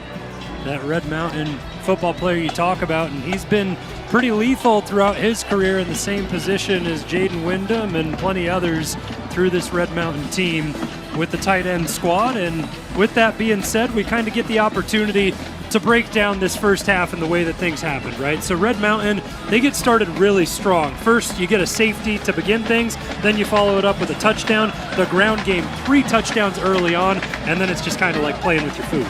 Yeah, pretty much. I mean, just like how they drew it up at practice. But, I mean, shout out to Jonathan Guy on that 73-yard rushing touchdown, breaking like 4 or 5 tackles in the process. This Gilbert team has a lot of talent. Can they play a 6A team like Red Mountain? And you just see the explosive talent from Jonathan Guy there. Like you mentioned, it's 73 yards, breakaway speed, 7th rushing touchdown of the season, 6th through the air. He's really been a pivotal point for this offense and the way that they work. I think there's some things that they can open up, right? They've had him in the Wildcat, running back, and throwing the ball to him. I think that's going to be the go-to target in the second half as well for Gilbert. Yeah, you pretty much said my piece for me. I mean, you see him in the Wildcat, passing game, run game too, and, you know, this small group of Gilbert football players just feeds off that chemistry, so to speak. Defensively for that squad, we've seen Mapalo get involved, but obviously we have to give our credit to Red Mountain the way they're playing. Leonidas To'oto'a up front, him and Lysander have been stellar. Jamison Wade has been big plays in the secondary. Few big opportunities at interceptions for this team. Only one to capitalize, a linebacker, JP's guy, Jackson White. Yeah, JP literally said, we need our linebackers to get interceptions this game. And, you know, kudos to the secondary. Derek Wilson has some opportunities. He has another half to prove that he's capable of getting an interception. I think he's got one. JP just spoke things into existence, and that's kind of what he does with this squad. So we know how things are going here, 36-6, Red Mountain on top. But around the state, as we get into the back portion of this season, plenty of big games going on with monumental stakes. Well, we got a handful of matchups. Chandler and Cesar Chavez. Chandler's taking it to the champions, 28-7 in that one. Mountain View and ALA Queen Creek. Look out for ALA Queen Creek. They got a different offensive coordinator, and they're rolling. They're taking it to Mountain View, 21-14. Desert Vista and Queen Creek. This one's a bit of a surprise. Queen Creek 13, Desert Vista Thunder 6. And then Perry and Mesa at the reign of Jeremy Hathcock, the former Desert Ridge product. Mesa taking it to Perry, 24-14. Brophy and Liberty, here's another interesting one to look out for. Brophy 3 following that heartbreaking loss to Higley, and then Liberty, obviously one of the best teams in Arizona. They don't need an introduction. The Lions have them 17-3 right now at the half. And then your matchup of the week, one of the most highlighted matchups in the country at the moment, highlighted by Max Preps and all other outlets in AZ high school football media. Hamilton and Basha. Hamilton 14, the Basha Bears 9 in a battle of 1 seed and 2 seed to decide who has the top spot in the open. Whenever we see scores like that, I always wonder how Basha got to the 9, right? Is it 3 field goals? Is it a touchdown, missed extra point, and a field goal? Or the same thing we saw here to open things up with Red Mountain, a safety followed by a touchdown with the extra point successful. Not a lot of time remaining in the season, and when we take a look at the schedules between these two teams on the way out, well, Gilbert, they've kind of played a majority of their games here, have Skyline the only one remaining next week, and, well, Thursday night matchup as well. We're at Highland for that game. We'll see Brock Farrell and the boys over there. You know, when you're in region and you have those rivalries in the competition, you get to know a lot of these other players, coaches. You see them once a year. You grow up with a lot of these guys. So those last 2 games for Red Mountain, they're going to be massive. They have stakes for open bracket implications, seeding, and all of the above. Pete, yeah, you probably said it best, partner, but those last couple weeks decide if Red Mountain is bound for the open. I mean, it's pretty much like last year. You know, you go into that Mountain View game, it is open or it is 6A. You win that and you're going to the open. It's going to come down to that Queen Creek game. Owen Pickett starts us off in the second half. Darius Grayson Courts runs under it at the 20, and he's tracked down from behind by Julian Mapalo. And he's really been the star defender tonight for this Gilbert team.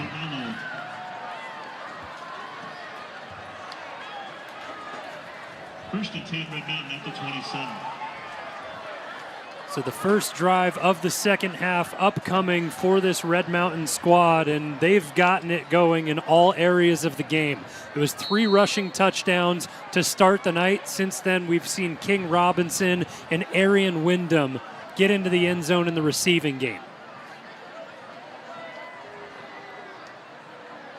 Carmigiano pitches it wide, back to the ground game. Kai Jackson, ever so explosive. A pickup of 13 on first down for Jackson, and it's going to be another 100-yard night for Kai Jackson. I mean, that's what it's shaping up to be, and credit to that offensive line, creating gaps, creating ways for Kai Jackson to maneuver his way around the defense. Same exact play. Blockers get out on it again. Christian Seeley brings him down in combination in tandem with Denham Smith. And Christian Seeley.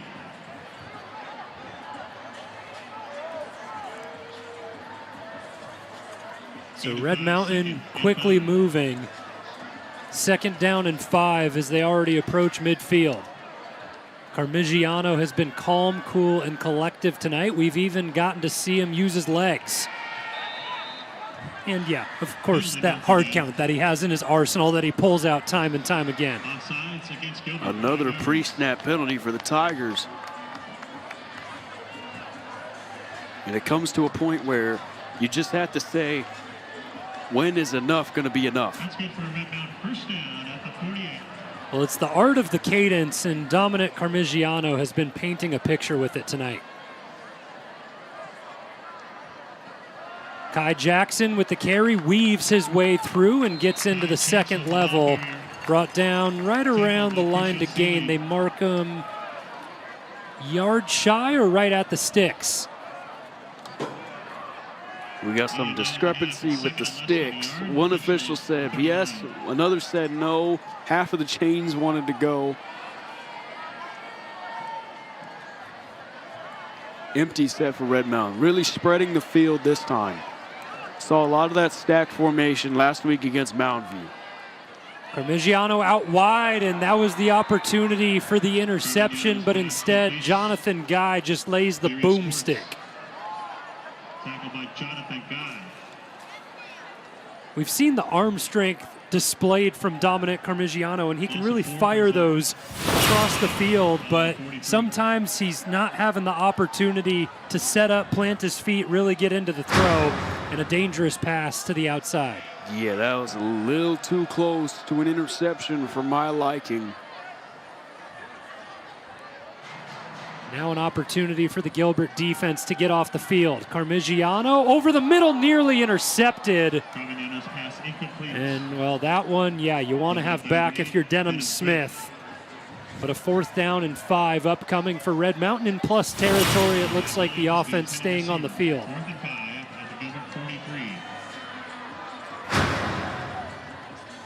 Pass a little bit behind Jay Williams. Not often you see a little bit of a misconnect between Carmigiano and his receivers. See, look how much space there is between the safety and the inside guy, and that look very close to another pre-snap penalty for Gilbert. And on the near side, let's get a good look at how much space there is between Arian Wyndham and the defensive back, almost more than 10 yards. And it's at that point where if you run just a short corner or curl route, it's a first down, like automatic first down. It's a gimme throw. Red Mountain call a timeout to talk things over, but I see what you're saying there, partner. They need 5 to pick up, and the second level set up deep and not pressing any receiver. So we'll see if that's something that Brian McDaniel and his offense spotted, spent the timeout on, make the adjustment in the play call.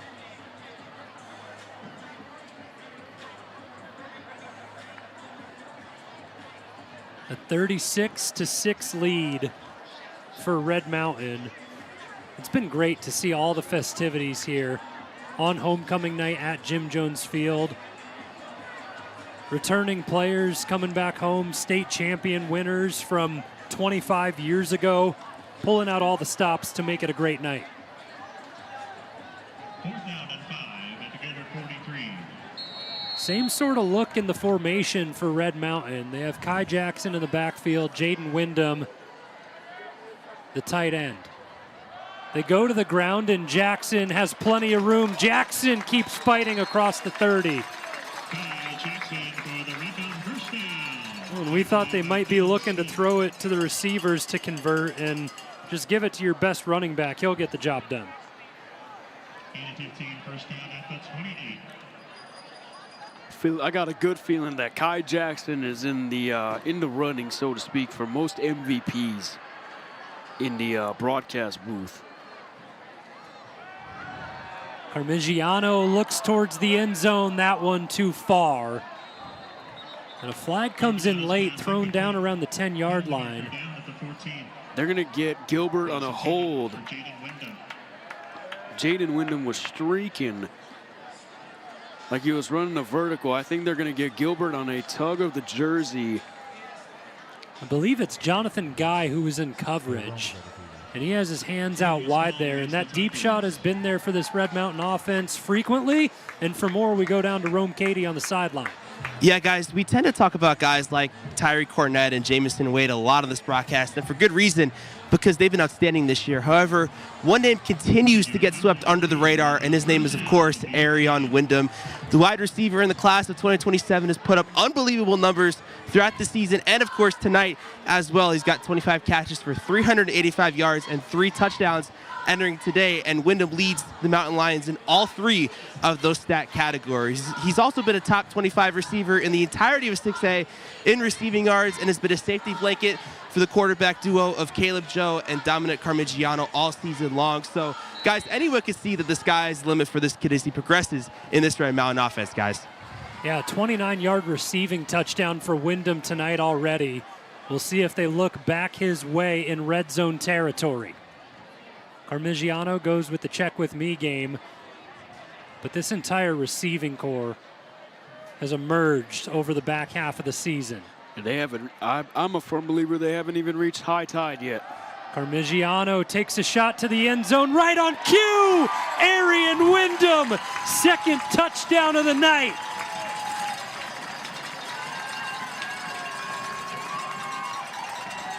It's a hat trick for Dom Carmigiano. And Arion Wyndham, another touchdown. 18 yards this time around as they get into red zone territory. He's getting praise from everybody on the sideline. Tyreek Cornett comes over, let him know what a great play he just made. Pitzer has the extra point blocked. A little bit low off the foot and a rare occurrence. Only the second extra point of the season that has been unsuccessful for Red Mountain. I mean, that's just a beautiful ball. Over the shoulder, pat and go style.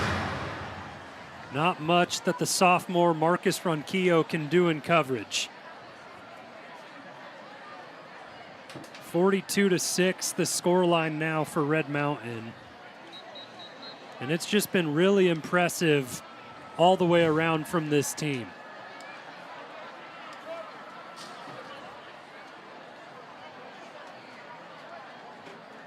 I mean, everyone's still congratulating Wyndham out on the sideline. Like I said, Tyreek Cornett headed over. Alexander Andriatis as well makes his way, and rightfully so. I mean, that's just it's such a hard ball to track, too. You got to contort your body, get your head around, and Pinky's inside. Arion Wyndham just makes it look easy, it seems like.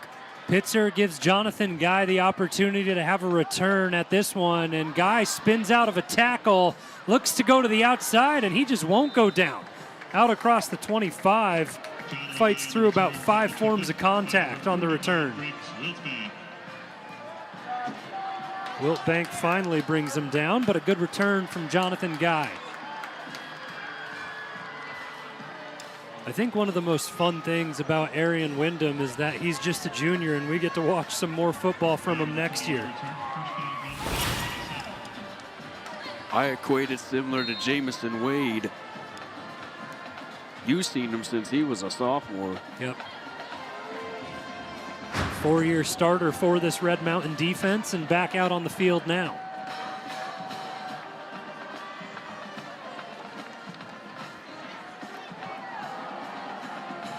Back to the ground game for Gilbert. They go to Mapalo.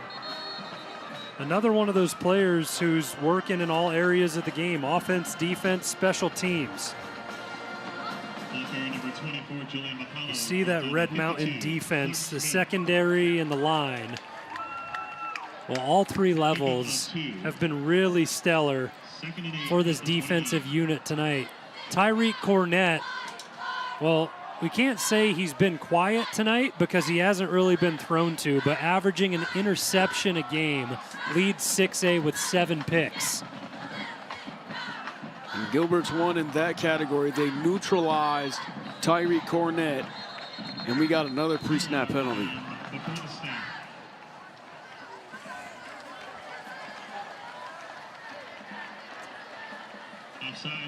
This time against the Red Mountain defense, and our officiating crew has been active tonight. Philip Way spearheading that operation, along with Jeff Rodemeyer, Lance Wilson, Carlos Luna III, and rounding things out, the back judge, Jaden Fassett.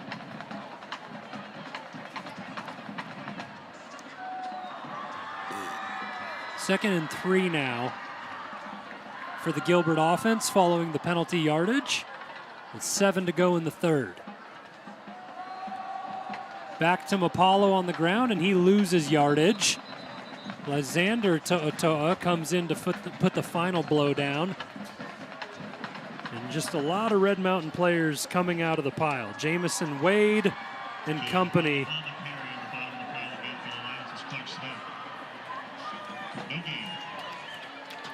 It's just hard to find anybody on this defensive unit that doesn't want to get their nose in on a tackle, right? And we've seen substitutions in and out throughout the season. Injuries kind of slow things down, but everyone has stepped up big time on this defensive unit. Yeah, and it's something that Kyle Ingers preaches: pursue and attack. It don't matter if you're the first team defense or scout team defense. Really just pursue and attack. Fumble. The ball is loose. Stripped out by Ethan Adelanima.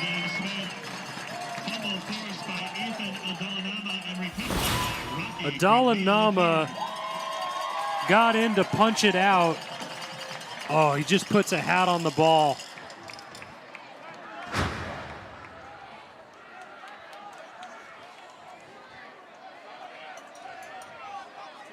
And now we have an injured player down on the field. The turnover will stand with 6:08 left in the third, and we'll step away for an injury timeout on RMTV.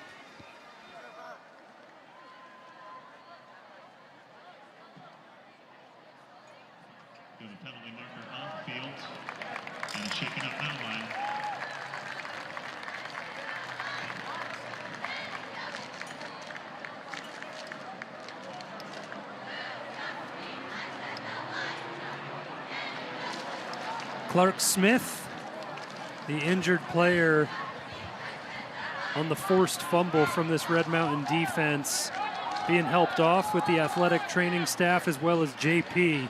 Saw him in the pregame show with you, Nate. Just a stand-up guy, cares about his linebackers, his team, and first one out there to check on Clark Smith and help him out. Hopefully he'll get tended to and be all right. Wasn't putting a lot of weight on that leg.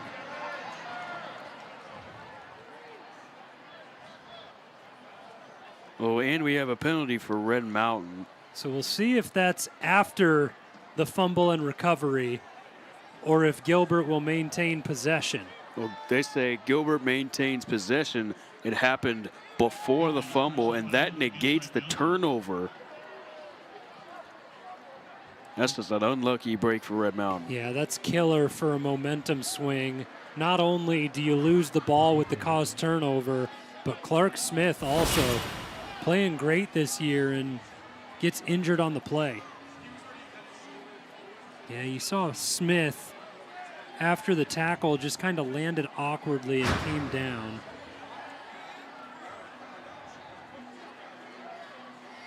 And Kyle Enders still looking for an explanation on the near sideline of everything that's happened with that penalty and negating that fumble. 15-yard penalty. Gilbert retains possession, has first and 10 at the Red Mountain 42.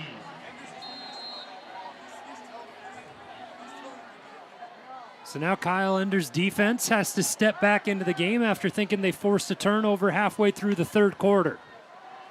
Back to the ground game. Jonathan Guy tries to bounce it out, breaks a couple of tackles, and has to fight back towards the line of scrimmage. Able to evade Jamison Wade, as well as the man who forced the fumble, Adalanama.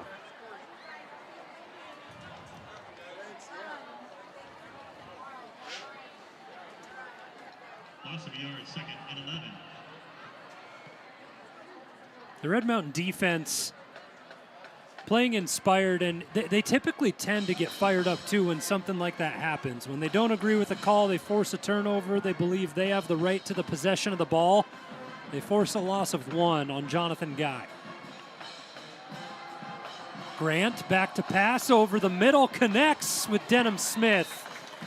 And he's a couple yards short of the line to gain. And those two finally able to work together for a pitch and catch. He'd been looking for Denham Smith in the first half and missed him twice. Yeah, Denham Smith, one of the leaders in sacks. 3rd and 2 here. What's the move for Gilbert? The check with me game from Zane Grant. Smith, 7 receiving touchdowns on the season. Him and Jonathan Guy have been the dynamic duo. Guy out of the backfield, tries to fight for the first down, and he's going to be stopped short. Lysander To'a. Oh, they're going to say move the chains. He got that second effort down. That's a gain of 2 and a first down. Yeah, the progress after the tackle falling forward is what awards him the first down, and a good job fighting.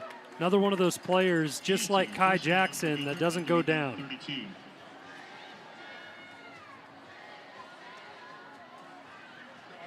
Jordan Van Imeren in the game now for the Red Mountain defense. And his family right in front of us at the press box here. Got the cameras out, waiting to see him make a play. Guy brought down by Cole Edmonds after a gain of a couple.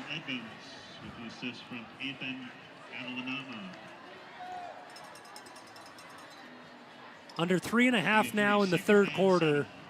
And Clark Smith still being tended to on the near sideline. That apparent right leg injury.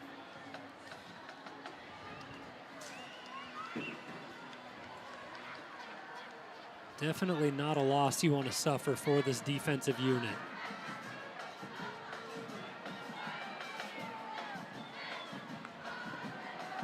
Grant looking downfield to pass, shot to the end zone and connects.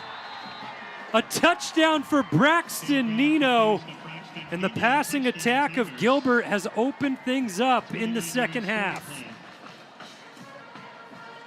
I mean, that was just a dime right to the heart of the secondary. Just a vertical and some miscommunication in the back.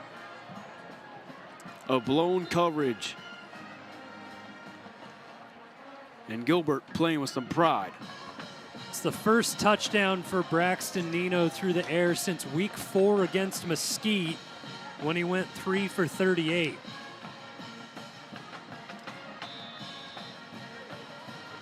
We're just trashing on all the alma maters of the Warhack family because, like I said, I went to Campo, my brother went to Mesquite. Gilbert making a statement against my family for whatever reason. A nice pitch and catch between Zane Grant and Braxton Nino. Make the scoreline 42-13 at Jim Jones Field. And like you mentioned, Nate, no quit from this Gilbert team, right? They get away with losing a fumble thanks to a penalty that brings stuff to the other half of the field. They take the gift and execute by punching their ticket. Yeah, and competing is really all that matters, regardless of what the score is. You want some commitment out of your football guys. Well, we've seen a couple of onside kicks from Owen Pickett throughout this game already. Tyreek Cornett had one coming in hot last time and was able to corral it. We'll see what Pickett does this time. The all-hands team out on the field for Red Mountain. Yep, another little squib attempt, and Cornett can't track it down, but Darius Grayson Court's able to get it. I think he had a knee down when he scooped it up, so right where he picked it up, that's where it'll be spotted.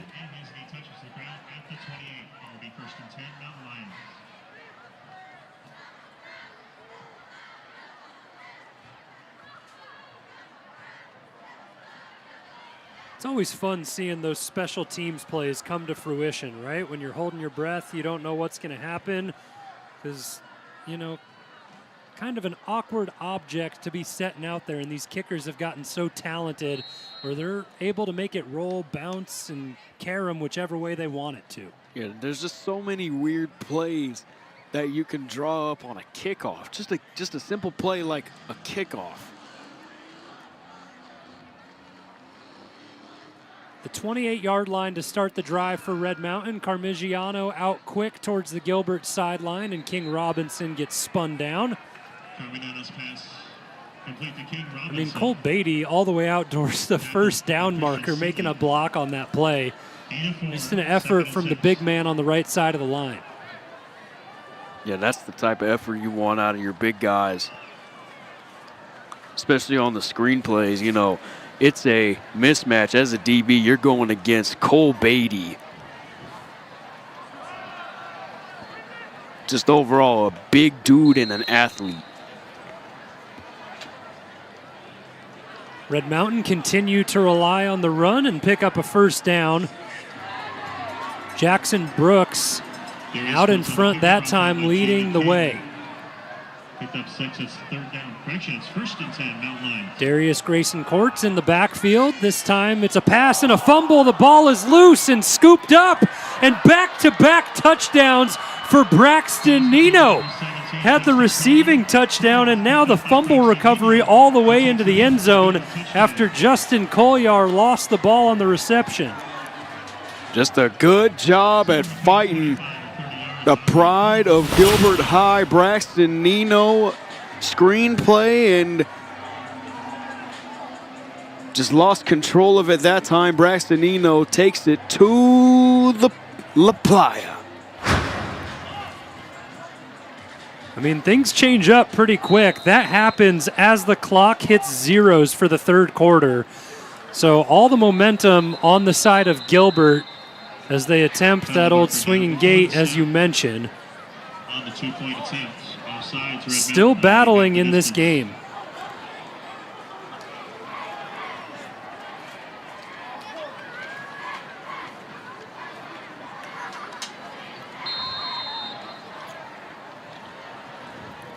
I mean, head coach Steven Brown has to be thrilled with the compete that his team is showing. I mean, that's exactly what you want out of your guys. And then return the favor, blocked extra point. Each team has one. Jamison Wade waving his finger as he comes back to the sideline. He may have been the one to get it. Clock hits zeros in the third quarter, 42-19. Red Mountain out in front.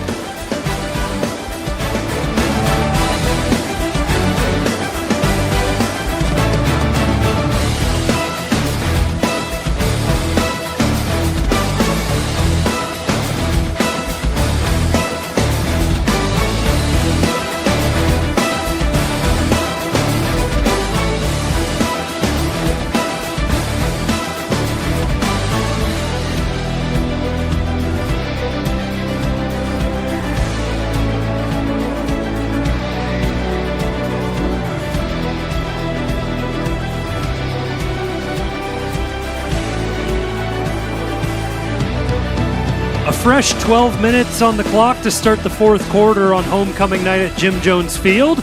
Red Mountain lead 42-19. but all the momentum on the side of Gilbert. Braxton Nino with the receiving touchdown and then follows it up with the scoop and score, fumble recovery all the way to the house. And we'll see if Owen Pickett pulls out another onside kick opportunity. Squibb out in front, and that one handled extremely nicely in the return game. Well, the running back, Kai Jackson, scoops it up and does what he does best after he recovers.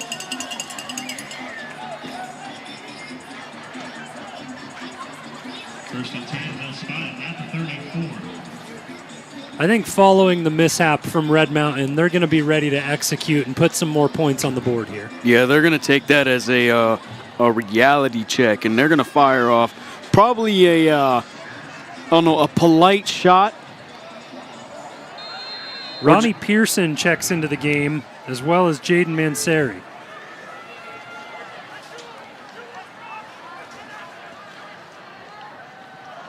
The give to Mansari out of the backfield, and he fights forward across the 20, and it's instant red zone territory for the Red Mountain offense. That's a Red Mountain first down. Ball to 16, it's a gain of 18. Parmigiano back towards the sideline to figure things out with Brian McDaniel. Doesn't matter who you have in the backfield tonight, his ground game has been lethal. Yeah, just absolutely slaughtering the bodies up front. I might have an idea of who's my MVP. No spoilers, though. On the edge of my seat. Back to the ground. Parmigiano with the give, and Mansari fights forward into the end zone. 2 touches, and he gets to the painted area.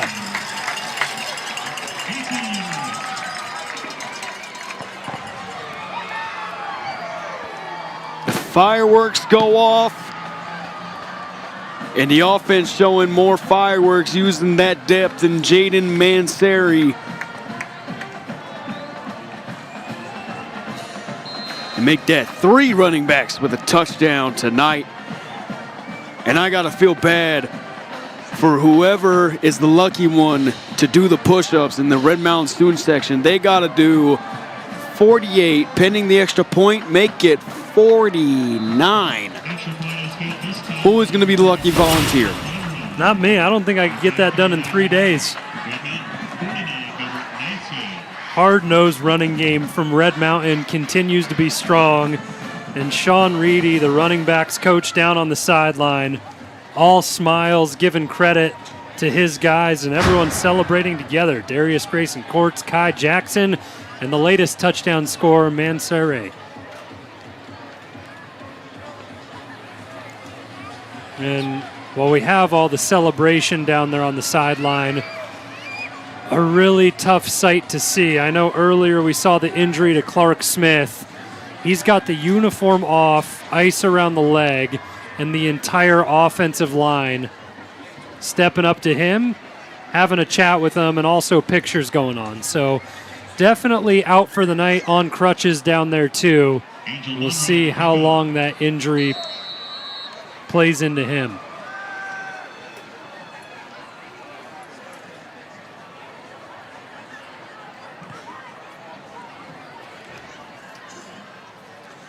Guy has the opportunity to return. This time the kick coming from Angel Monroy, not Chase Pitzer. And still this Gilbert offense will be pinned inside the 20.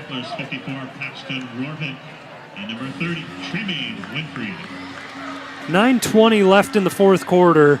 And that's kind of the response that you expected from Red Mountain, right, Nate? You give up the fumble recovery for a touchdown, then instantly go back up 30. Yeah, and then you feed your 2s and 3s in the process.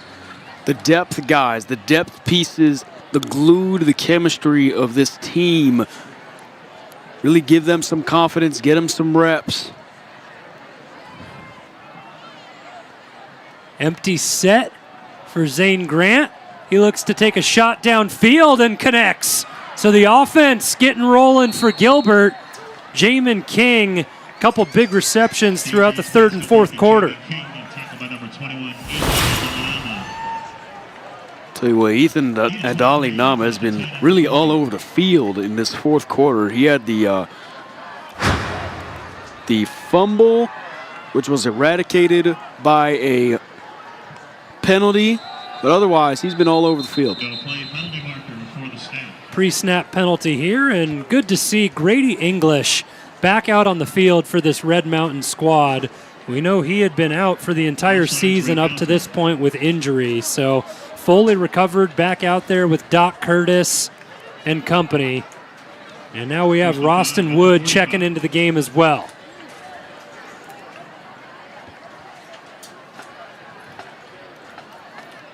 Strength in numbers for this Red Mountain squad, and, well, that training table has gotten its work in too, because now Arian Wyndham getting worked out on the sideline. Back to the ground for Gilbert, and Jonathan Guy continues to gash. Had the 73-yard touchdown run tonight, all the way into Red Mountain territory, tackled at the 34. It's a big gain of 26. And Jonathan Guy has proved himself as a lethal running back, not only to 6A teams, but to 5A teams too. Zarian and Brashawn Edwards on the line now for Red Mountain. Another handoff to Guy, and this time he's stopped right back towards the line of scrimmage by Jordan Van Eimerman.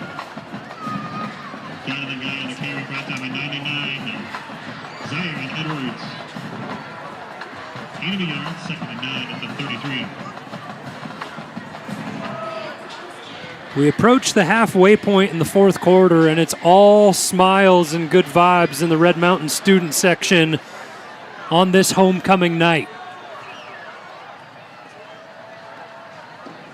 Grant out of the gun, fakes the give to Guy. Looking downfield the entire way and connects deep into the second level with Denham Smith. So the passing attack of Gilbert has really opened up during this second half.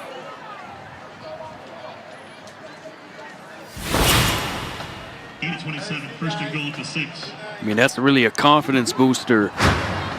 You're going against one of the best teams in the state. You're driving to score. You want to finish this one on a high note going into next week. Guy looking for his second rushing touchdown of the night, and he crosses the plane. Touchdown, Gilbert. 6 yards. And Jonathan Guy just continues pounding the rock for the Tigers. Well, your superstars always come out to play. I mean, one of his biggest games of the season a couple weeks ago against Campo Verde, 7 for 123 and 2 through the air. Also, like we're seeing tonight, 11 carries for 49 yards and a rushing touchdown. And it gives Gilbert some momentum going into their next matchup against Skyline, one of those other Mesa teams just past the 202. Offense stays on the field. They go for 2. Pass a little bit too hot coming in, and a failed conversion makes it 49-25. Red Mountain on top with 5:21 left here in the fourth quarter on RMTV.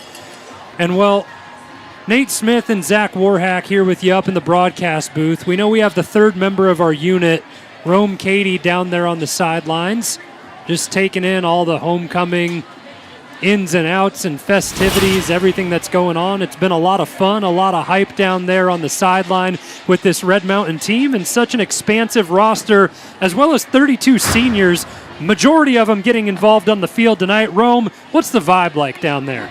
I mean, Zach, it is a straight-up party down here. You don't really expect to have as much of a party as you do down here when you're talking to homecoming. You got, you know, Sexy Red playing on the speakers. They're playing all the, like, trendy songs lately. Fans are getting into it. The players having a good time. I mean, when you're up 24, it does help, but it's a really fun time down here, Zach. I wish you could experience it down here with me. It's been pretty fun up here in the booth as well. A 49-25 win, and it looks like Red Mountain right on the precipice of being 7-1 on the season. They've been perfect in the 6A East Valley, and there's not really much that's slowing this team down right now. But Nate, you and I know how this all goes. You played for this squad. I've been calling games for 3 years now. Those final 2 of the season, they mean more. They're tough matchups. Highland, Queen Creek. Highland and Queen Creek, and if you're asking me, Highland, their offense was very stagnant at the first half of the year. They really picked it up ever since they got that offense going. Queen Creek, that's another big one. Yeah, it's another very, very big matchup. And Tate Reynolds, he hasn't been playing a lot this year. I mean, we have witnessed firsthand what Queen Creek is capable of when Tate Reynolds plays. When Tate Reynolds isn't playing, Queen Creek is a very, very different team, and it showed when they lost to ALA Queen Creek 41-8 a few weeks ago. We also know that if anybody is kind of hurt or a little bit banged up, maybe on the edge of playing or not playing, against this Red Mountain team, one of the top teams in the state of Arizona, they're going to fight and do everything that they can to get into the game. We had an undisclosed reason for Dalen Sharper being out for a few games for Brophy so far this year. Then we get to that game, and Brophy goes, no, yeah, he's good to go. He's playing tonight. Yeah, I mean, it's just the way the cookie crumbles. You kind of just have to, you're just going to have to deal with it. I mean, it's the game of football. Prepare for the unexpected. And we're going to see the unexpected, whether that's at Highland or whether they're playing Queen Creek. How about Mansoray just dominating the ground game? Caleb Joe steps in at the quarterback position. Asher Katbegin checks in the game. And he joins in with Justin Colliard.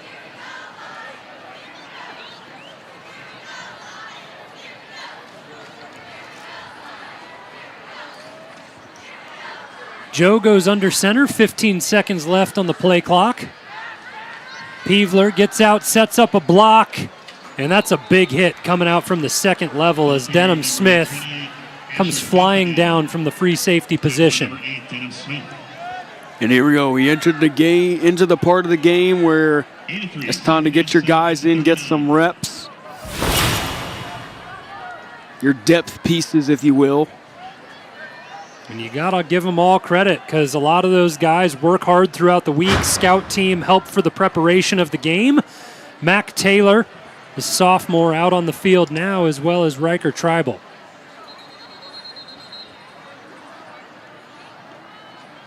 Another pre-snap whistle. Something that's been present throughout a majority of this game. The officials come together to sort things out. And well, typically, when you see play stopped, player coming out, and no yardage being backed up, that's your equipment malfunction. Most likely, mouthpiece not being set up. You know, mouthpiece, knee pads, or the more uncommon one, the jersey being untucked.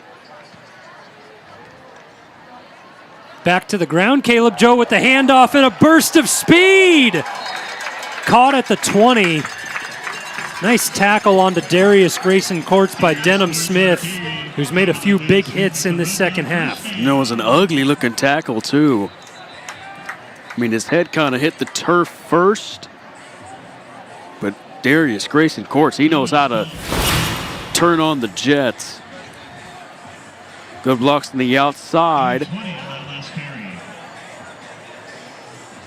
It was just it's a funky-looking tackle. Yeah, one of those where you kind of get rolled up on, and you saw a little bit of hand fighting between Darius Grayson Courts and Denham Smith. Who was going to win the stiff arm versus swipe battle?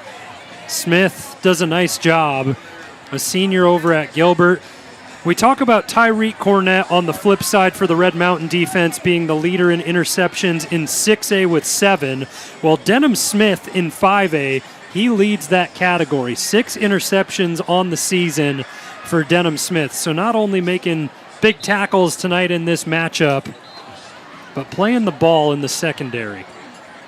Something that's been fun to watch throughout this season. We've honestly had the pleasure of witnessing a lot of big plays all throughout on the defensive side. Turnovers a little underrated, I think. Turnovers are, a little underrated. I think it's a stat that that gets overlooked sometimes. You know, we look more at the total yards, and we look at the touchdowns, we look at completion ratings, but really look at the turnovers if you think about it. Yep. Red Mountain coming into the game tonight have had 17 of those, 12 interceptions, 5 fumble recoveries. They forced only 4 of those fumbles, but another one that was just lost counts as another turnover. I also think that wins as a QB stat is overrated. I can agree with that statement. It's a team stat. Yeah, exactly. There we go. Caleb Joe, the current quarterback, and he runs a little read option with Mansari, and Joe with a little spin move. We've seen the guy fire in some QB sneaks for touchdowns throughout the year. Has 18 carries for 52 yards and 4 touchdowns. That time he runs a little read option action. He pressed O for spin cycle. I don't know what the button is for the Xbox. I think that's B. B? Yeah, A, B, Y, X, all the way down from bottom, working from right to left. Okay. Big-time gamer you're talking and to then right if you now. played on the Nintendo Wii like I did, it was the D-pad. Oh, that's a classic. You had your nunchuck and the Wii remote? Yeah. Or you're just holding it sideways? I think Madden, there were 2 options. My preferred way was to play with the nunchuck, which was horrible because my nunchuck would always disconnect. It's a pretty pivotal part because I'm pretty sure that's how you steer your character and make sure you're making cuts and running around. No, you'd be steering your player, and then all of a sudden he just bolts to the sideline. Like I am nowhere near there. Well, I promise neither of us touched a button that time for Caleb Joe. He made the spin move on his own. And following the timeout, there's 1:46 left in the fourth quarter. Red Mountain just trying to kill the clock and exit with another W, up 49-25. Play action, Joe looking over the top, and that pass falls incomplete. Caleb Joe's pass incomplete. 3rd and 8. You know, he came into the game the other week against Desert Ridge. He threw 1 pass and it went for 22 yards and a touchdown to Jaden Wyndham. And Caleb Joe, he was in effect the game manager when Red Mountain went 4-1.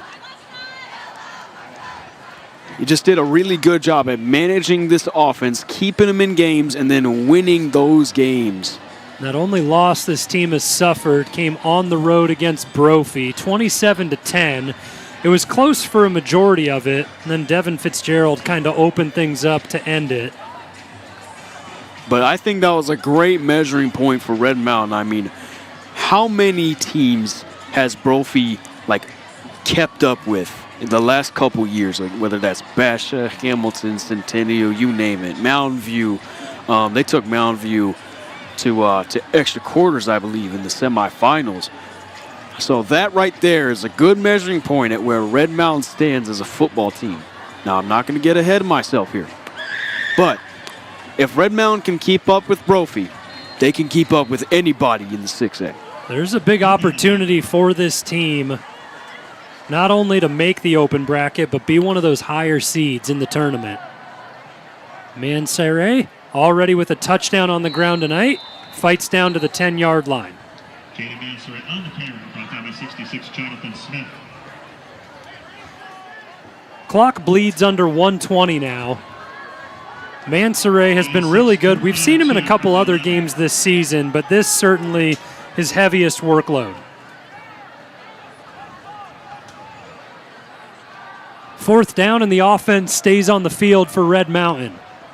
They need 2 to pick up the first and ultimately wind the clock out. Mansare with the give, and he is fighting against Braxton Nino, and the Gilbert defense comes in and helps him out. And that's a turnover on down, so Gilbert will take over with 48 seconds left. We'll see if they can make any big plays happen out of timeouts. Gilbert takes over 1st and 10 at the 11. This is a big-time game for Red Mountain heading into the weekend.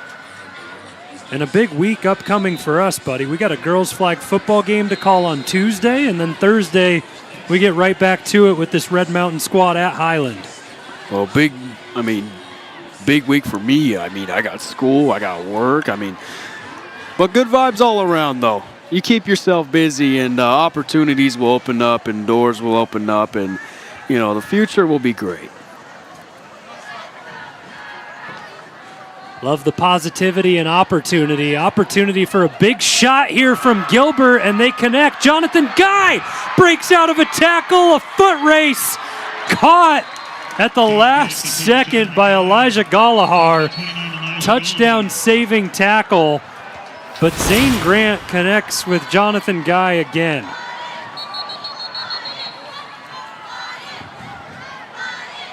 Doc Curtis battling in coverage, and that's just a perfect ball from Zane Grant. He put that in a shoebox right in the hands of the receiver. And we talk about morality goals, staying positive. They're going to say they put 35 left on the clock. I believe that was the signal. And just with big play after big play, how about the night for Jonathan Guy? Over 100 on the ground, 100 through the air.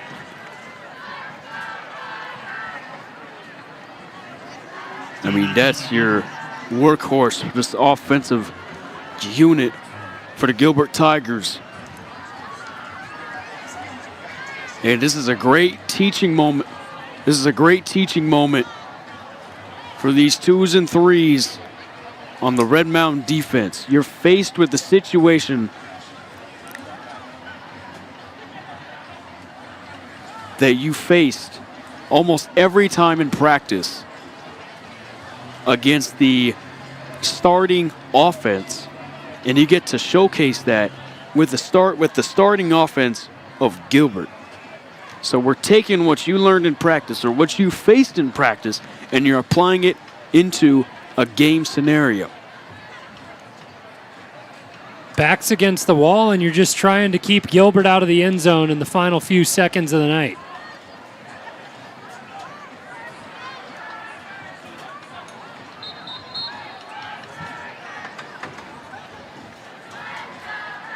So the Gilbert offense back out on the field, ready to roll after the big completion to Jonathan Guy. First and 10 from the 19. They set things up at the 19-yard line. Hit as he throws, and that pass sails out of bounds. Cade Gadare got home and got an arm on Zane Grant. Second and 10.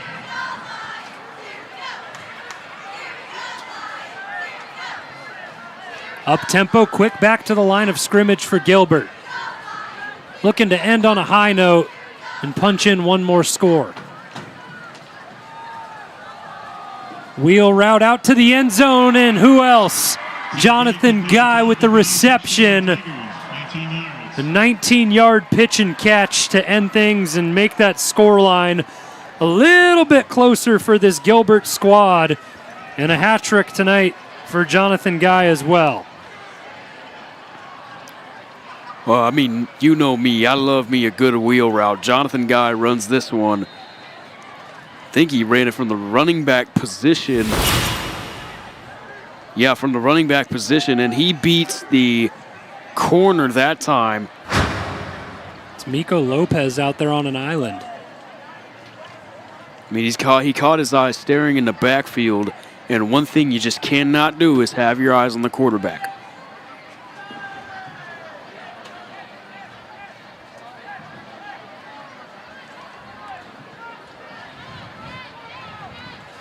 Two-point conversion. Another setup for Gilbert.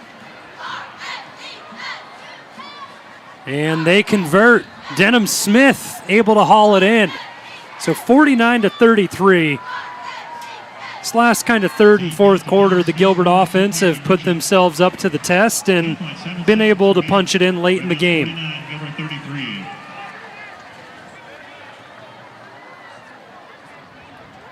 No quit ever from this Gilbert team, continuing to compete. They don't care who they're going against. If it's 1s, 2s, 3s, you and I out on the field, they're going to continue to work. Yeah, that's exactly what you want out of your guys. You want that morality to go up finishing strong and moving on to your next battle, knowing, yeah, you did some things right on offense, some things right on defense, some things wrong on both sides of the ball, special teams, you name it. It's all about putting that together and putting on a finished product next year, or next week, pardon. Yeah, one more to go against Skyline.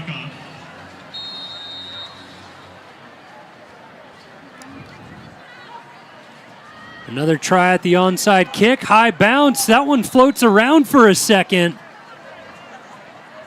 And the lack of excitement from Gilbert shows that King Robinson was able to sit down on it and ultimately put the finishing touches on this game for Red Mountain. All it's going to be is a kneel down to wind down the clock, unless Kyle Enders, Brian McDaniel and company want to get fancy and take one more shot at the end zone.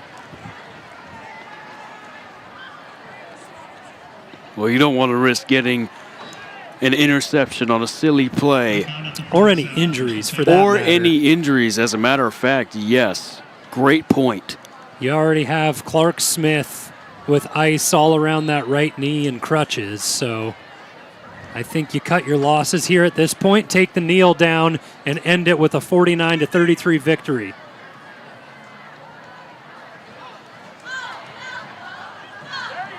Red Mountain do it. Just the knee to end the game, and they put a statement on this homecoming night.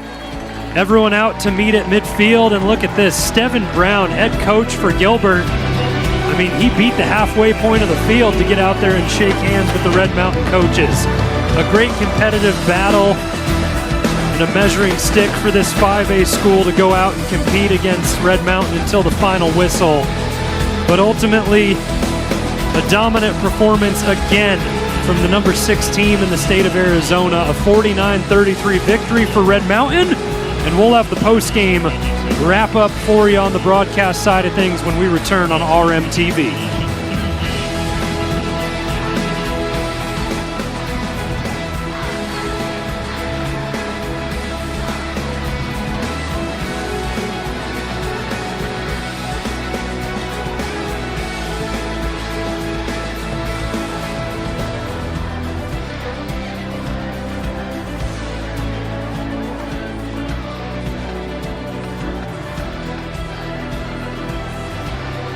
(49-33) the final here at Jim Jones Field on homecoming night for Red Mountain.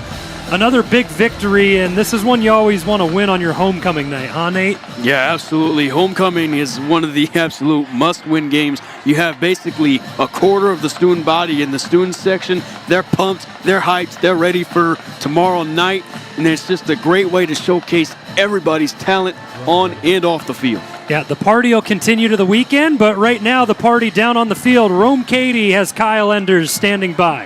Yeah, thanks, guys. Coach, 49-33 win tonight. You guys put together a team effort. What would you say was the biggest part of getting your guys this win today? Yeah, I think it was the line of scrimmage. You know, we talked about that at the first half. Being able to run the ball was a key in the first half, and we executed well. Got a lot of guys in and got a chance to play on homecoming. That was what we wanted to do. Although you guys came out with the win tonight, there was a couple injuries tonight, especially with Clark Smith getting that knee wrapped around with ice. How would you guys continue to try and evade that concern as the season goes on? Yeah, no, I mean, you got to try to stay as healthy as we can going into late in the season. We've been on the other side of battling injuries, but that's part of playing this football game. It just happens, unfortunately, and we got to continue to work on all of our recovery stuff. But when you're tearing ACLs and things like that, it's hard to kind of avoid that when you're out there on the field. You guys have your second and final Thursday night matchup against Highland next week. How are you guys going to try to prepare for that and keep yourselves going as you said to me before the game, win each week and see what it goes from there? Yeah, absolutely. It's going to start with tomorrow, film and this weekend and have a good game plan. We're going to try to get ahead, spend a little extra time just because it's a Thursday game. So this weekend we'll have a game plan and play Red Mountain style football and go over there and hopefully we can get away with the win. Thanks so much, Coach. Go celebrate the win with your team tonight. Absolutely. Thank you.